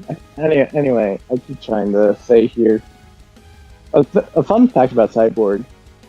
He has an arch nemesis, except his arch nemesis in question has 2 issues, and they never met. Yeah, you're talking about oh god, what's his name? The weird like green dude. Green cyborg skeleton cyborg dude. What even is his name? Metallo? I don't know, but no, not Metallo. Grid. Grid. Grid. Yeah, Grid. He has 2 appearances. Neither of them involves Cyborg. Yeah. That's his arch nemesis. Yep, pretty much. To be fair, Grid is the closest thing to a Cyborg villain you can think of, but that's just because he's an evil version of Cyborg, like an alternate universe version of Cyborg. The reason that Cyborg doesn't have any matches, DC doesn't. Am I cutting out again? Yes, you're cutting out. Yeah, he fights Cyborg in Injustice. Good for him. But yeah. Anyway. Are we going straight to Bakugo, or...? Yeah, let's just do Bakugo. Bakugo! I actually do not mind Bakugo. I see a lot of hate for Bakugo, and to be fair, I get it. I think he would be cool on the show. I actually prefer Rex for him, which is an unpopular opinion at this point. What? Hey. I can't. It's not a bad matchup. I can't wait for the post now. I can't wait for the post analysis. That Boots like, "Hey Wiz, what if Rex? What if Rex fucking killed himself? Would he win that way?" No, unironically, it's worth mentioning suicide kills do count as a win. So if they decided that would kill Bakugo, that would count as a Rex win. Yes, but also think of it this way: that involves Bakugo blowing off a part of Rex instead of just killing him outright. Well, I mean, that depends on if you think Rex would be able to keep up with Bakugo, stat-wise. I know a lot of people don't. Absolutely not. You see, Rex downscales. No, guys. You see, Rex downscales from this Invincible. Yes, he died, but he downscales. If the Ruby Maka post-analysis is anything to go by, that has more. But yeah, again. So just to be clear, yes, technically he would be able to charge Bakugo's skeleton. It's not necessarily his go-to move by any means. It's not easy for him to manage. And also, Bakugo is not an idiot. If Rex failed to do it once, Bakugo would recognize what was going on, at least to some extent. So it's a one-time gambit. Haha, gambit. Ha. Anyway. Gumball is big on Bakugo vs. Jubilee. Yes, that is in my top 20. No one else like. No, I'm pretty sure he can do it to anyone's skeleton. Oh, actually, no, hold on. I'm remembering now. The only reason he was able to do it to his skeleton was because of the metallic implants, wasn't it? Yeah. Yeah, that was it, yeah. Okay, so he could only do it to Bakugo's equipment, then. How about your entire fucking skeleton? Is Piccolo the last character, by the way? Yeah, he is. Yeah, that was cool. Yeah. There's also Bakugo versus Genos, which I know has been on the rise recently. Well, actually, that's actually my favorite one. That's actually the only one I would be okay with him on. Any other one I don't care for. I'm sorry, Gumball. Yeah. Bakugo vs. Bakugo vs. Yang was and is a thing, but frankly, I don't think it's very good. Yeah, I agree. No, anyway, I need to talk about this thing. So, how does one matchup get ruined for you because people were being stupid about another matchup? How does that add up? What? He's saying Bakugo versus Jubilee got ruined because people were toxic about Mina versus. No, Hyper, he's not talking to you. He's talking to someone in chat. Oh, okay. I was confused. I don't understand it. I don't know. But what were your guys' favorite from this roster? Because I mean, obviously mine's my favorite character. I guess like not favorite character, but more just like your favorite, like your preferred one to win the whole thing. For me, I would love Frieren to win at this point. For me, take a fucking guess. Yeah, okay, that's Piccolo. Well, we're not talking about Squidward. What? I said we're not talking about Squidward. Oh wait, we found a Piccolo matchup. You should fight Squidward. Okay, I did it. Oh man, I don't know. There's so many. I think I'm rooting for Shantae, honestly.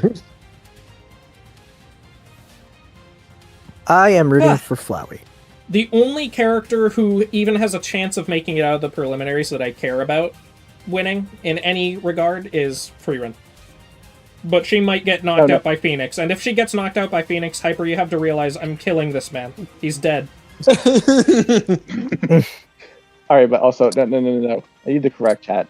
Not Bakugo versus Squidward. No, you're stupid. It's Piccolo versus Squidward. We're thinking bigger now. What?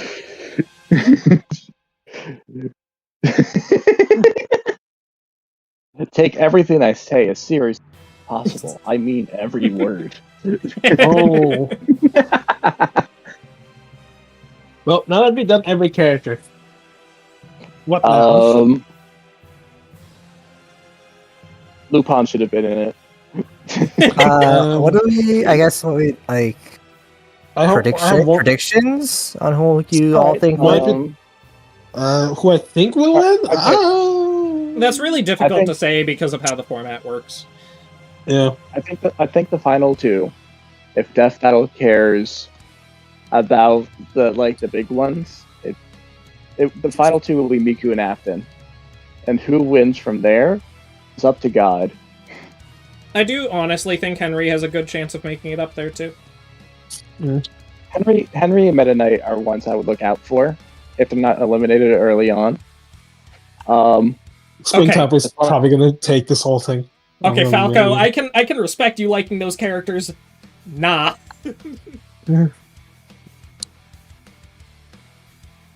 All right, here we are. Here, Champions Island is happening on the Discord server, but starting from after the preliminaries, the voting is going to, I believe, take place on YouTube. Only members, though. Only members. As far as I can help it, Flowey will not win, though. Hopefully. Like, it would be so funny, because unironically, if Phoenix gets in, then I will know he knocked Frieren out, so he will become my target over Flowey. I guess this is a fun question. Who do we target? Because this is half of the contest. We got to make sure who doesn't win. I don't really want to have the conversation. I'll be honest. You know my two least favorite, but that's all that I'm gonna really comment on. I don't think it's fun to pick on Springtrap anymore. I never bothered. I did because it was funny in the moment, and then I saw everyone else do it, and I was like, "Oh, great job, you killed it." Good job, you killed it. But no. Okay. Bakugo did not make the top 16, so we don't have to worry about him. Bakugo's gone. Bakugo's gone. Rimuru's gone. Piccolo, I think, is gone. Captain Underpants. Yep, Captain Underpants. Oh, he's gone. And to be fair, some of these might be slightly inaccurate because of the new mechanic they introduced, plus numbers being inaccurate. We will see. We'll see the top 16 tomorrow. Yeah. Anyways, my phone's about to die. We should probably just close it off here. We're going to continue on after you. I would have preferred the princess to be here over Flowey. Obviously, I like Princess versus Beatrix, so I could say I voted for Beatrix, who she in and of herself has a matchup spread as well. Guys, if you dislike Broken Hearts, I don't think you're going to like the format of this entire thing. I gotta be honest with you, because you're going to have to see your character get voted out at some point. Unless you're the winner, you're going to have to see people say, "I do not like this character." That is ultimately what voting out means. Go on, Gumball. They had to back away from the Broken Hearts. If they can't commit to that, how are they going to handle everything? I don't know. I do not like the format. I just think it is going to lead to hurt feelings and grudges across the board, way more than with a normal tournament setup. Because people are going to be voted out this time. So, say you have a character that you really want to win, like a character that is near and dear to your heart. Who's a good example here? I don't know. Miku. Sure. I mean, Miku is likely to get far, so I don't know if she's a great example. But let's say Miku on, like, the third round, everyone agrees to vote her out, and you would just have to sit there and watch because people don't want Miku in. Like, I don't know. What I will say, and this doesn't fix the problem, but it fixes my attitude. The key to enjoying this event is to really not give a shit. And that's not to say that this makes the event better. Hey, I am looking forward to the challenges. That's what I'm looking forward to. You will have a better time if you don't take it serious. If your character doesn't take it to the end, so what? If you lost, then everyone else should lose. Become a beacon of despair. Make sure that everyone knows your pain, but also don't take it too seriously. See, I know you're joking, and also you're just in it for the fun, the chaos. I hate the mindset, though. I could never do that, which is why I cannot really get that deep into this. It's not that investing to me. Yeah. No, I get it. There's a lot of people who don't like this thing, and I'm not the biggest fan. I will also agree that I do think if the selection of characters got swapped around, I could have been more on board. I don't know. It's hard to say. I do think I don't hate most of the characters who are here, just to make that clear. having 2 Marvel and DC reps, I think, is one of the biggest mistakes. If it was one per series, everyone, we would have been better off. I know whose idea it was, but I don't want to say it out loud. I don't want to, like, point a finger when we're in the middle of critiquing the entire format. I get it. But I will say, my gripes. Everyone is going to find out later on that you guys are going to have a character they're going to lose, or a character that didn't make it when they generally should have, Lupin the Third, and you're going to feel ripped off. You're going to be like, man, I dropped money on this membership just to see this not happen. And once you get to this point, you have one or two. Why would you have money? Why would?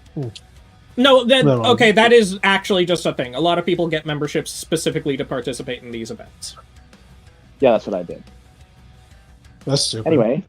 A lot of people do that. That's actually part of the reason that they do them, I imagine, because it boosts the memberships for the entire length of the tournament. I think that's like... Yeah, it does make it less stupid for just doing for this event where there's a really big chance that the character that you submitted might not even get any votes. Yeah. Yeah, and that's why you make the membership, so that you can make that chance less. That's the mindset. The real option, just make your own animation, obviously. Clearly. Yeah. What are you talking about, Gumball? Yeah, let's do that. Let's do that again, Red. I think that was fun. Shodan versus Anna music. This one's cool. Look at this song. Who made this song? Is that a Theirwolf I see? Anyway. This is a cool matchup. What if one of them ended up on here? Shodan has a matchup spread. Just saying. I didn't even submit Shodan, so I'm not complaining about that. Trying to think. I'm just making an excuse to shill. That's all. I don't. Anyway. So here's how I would fix the format, right? I saw someone say this on their thread. If they wanted something like this, one, there should have been a subdivision for returners because they have their own market, but to put them up against people that haven't been on before is going to paint a target. That I guess everyone has a target at some point, but returners are going to be at a strict disadvantage because of this. As far as characters who have a very small target, Samus and Pac-Man feel like they are flying very far under the radar, where no one actively wants to vote them out. Shantae too. Shantae too, I guess. Another way you could make the format better. I got nothing. Okay. Damn. Okay, well, we have successfully made it through all the characters. Awesome! Any closing thoughts from chat? I feel like an eliminated character will get voted back later on. That is an interesting thing. I can imagine that being a gimmick. Although it might mess with the schedule. That's the only problem. Total Drama did that. For the record, they brought back Eva, and she was eliminated in the same episode. I think we should do that to Cyborg. Damn. I think that would be an interesting thing. Again, I just wonder if that messes with the schedule, because I know that they were planning on a specific schedule for this tournament. That's all. I think it would be a fun idea. Okay, right. There's our matchups. And this tier list barely means anything. This is just how I'm feeling about them in the current moment. That's the best way I can put it. Not even like matchup spread or as characters, just... This is just how I'm feeling about them. Yeah. there is no specific description I could give beyond that. This is not based on their matchup spread. This is not based on how much I like them as characters. This is just how I'm feeling about them. And remember, just because we're friends doesn't mean I'll go easy on you. I will take away everything for my own agenda. Because I want to be a funny little guy. I'm a funny little guy. If you take for me, I'm taking your house. Are you sure? Yes. No, you're a tomato. Ooh, I can't click that soundboard. You're a YouTuber.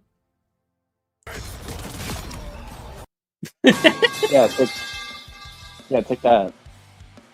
Yeah, Rivals.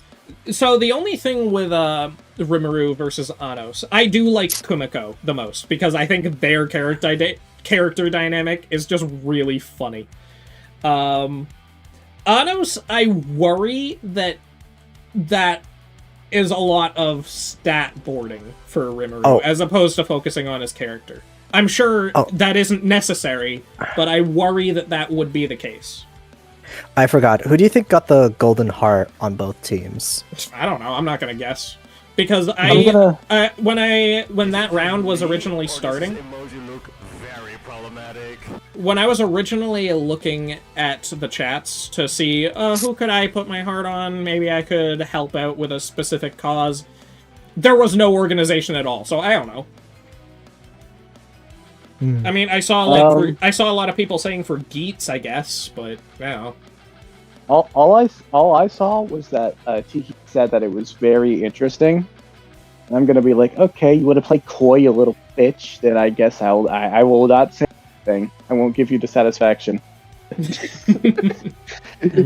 want to be like this? Okay, damn. Okay, so Art, I'm curious. Are you familiar with So I'm a Spider, So What as a franchise? Because while I definitely can say Ainz works for Rimuru story-wise, Kumiko is just such a fun character compared to Ainz. Like, that one would definitely go into the more friendly and, I guess you could even say, goofy sides of Rimuru that, frankly, he typically embodies. He is more often a upbeat character than someone like Ainz.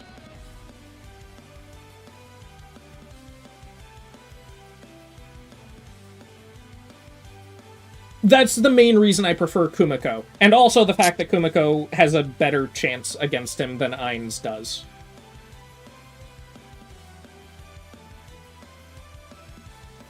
The anime is iffy. I've heard mixed things on it. I watched it personally and enjoyed it well enough, but it has a lot of poor quality animation within it. It's not bottom of the barrel, but it's not the best either. It has two really good openings. In fact, pretty much all the music from that show is good. I can say that much.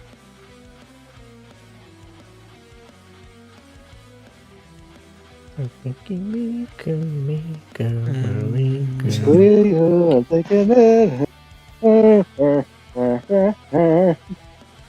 Alright.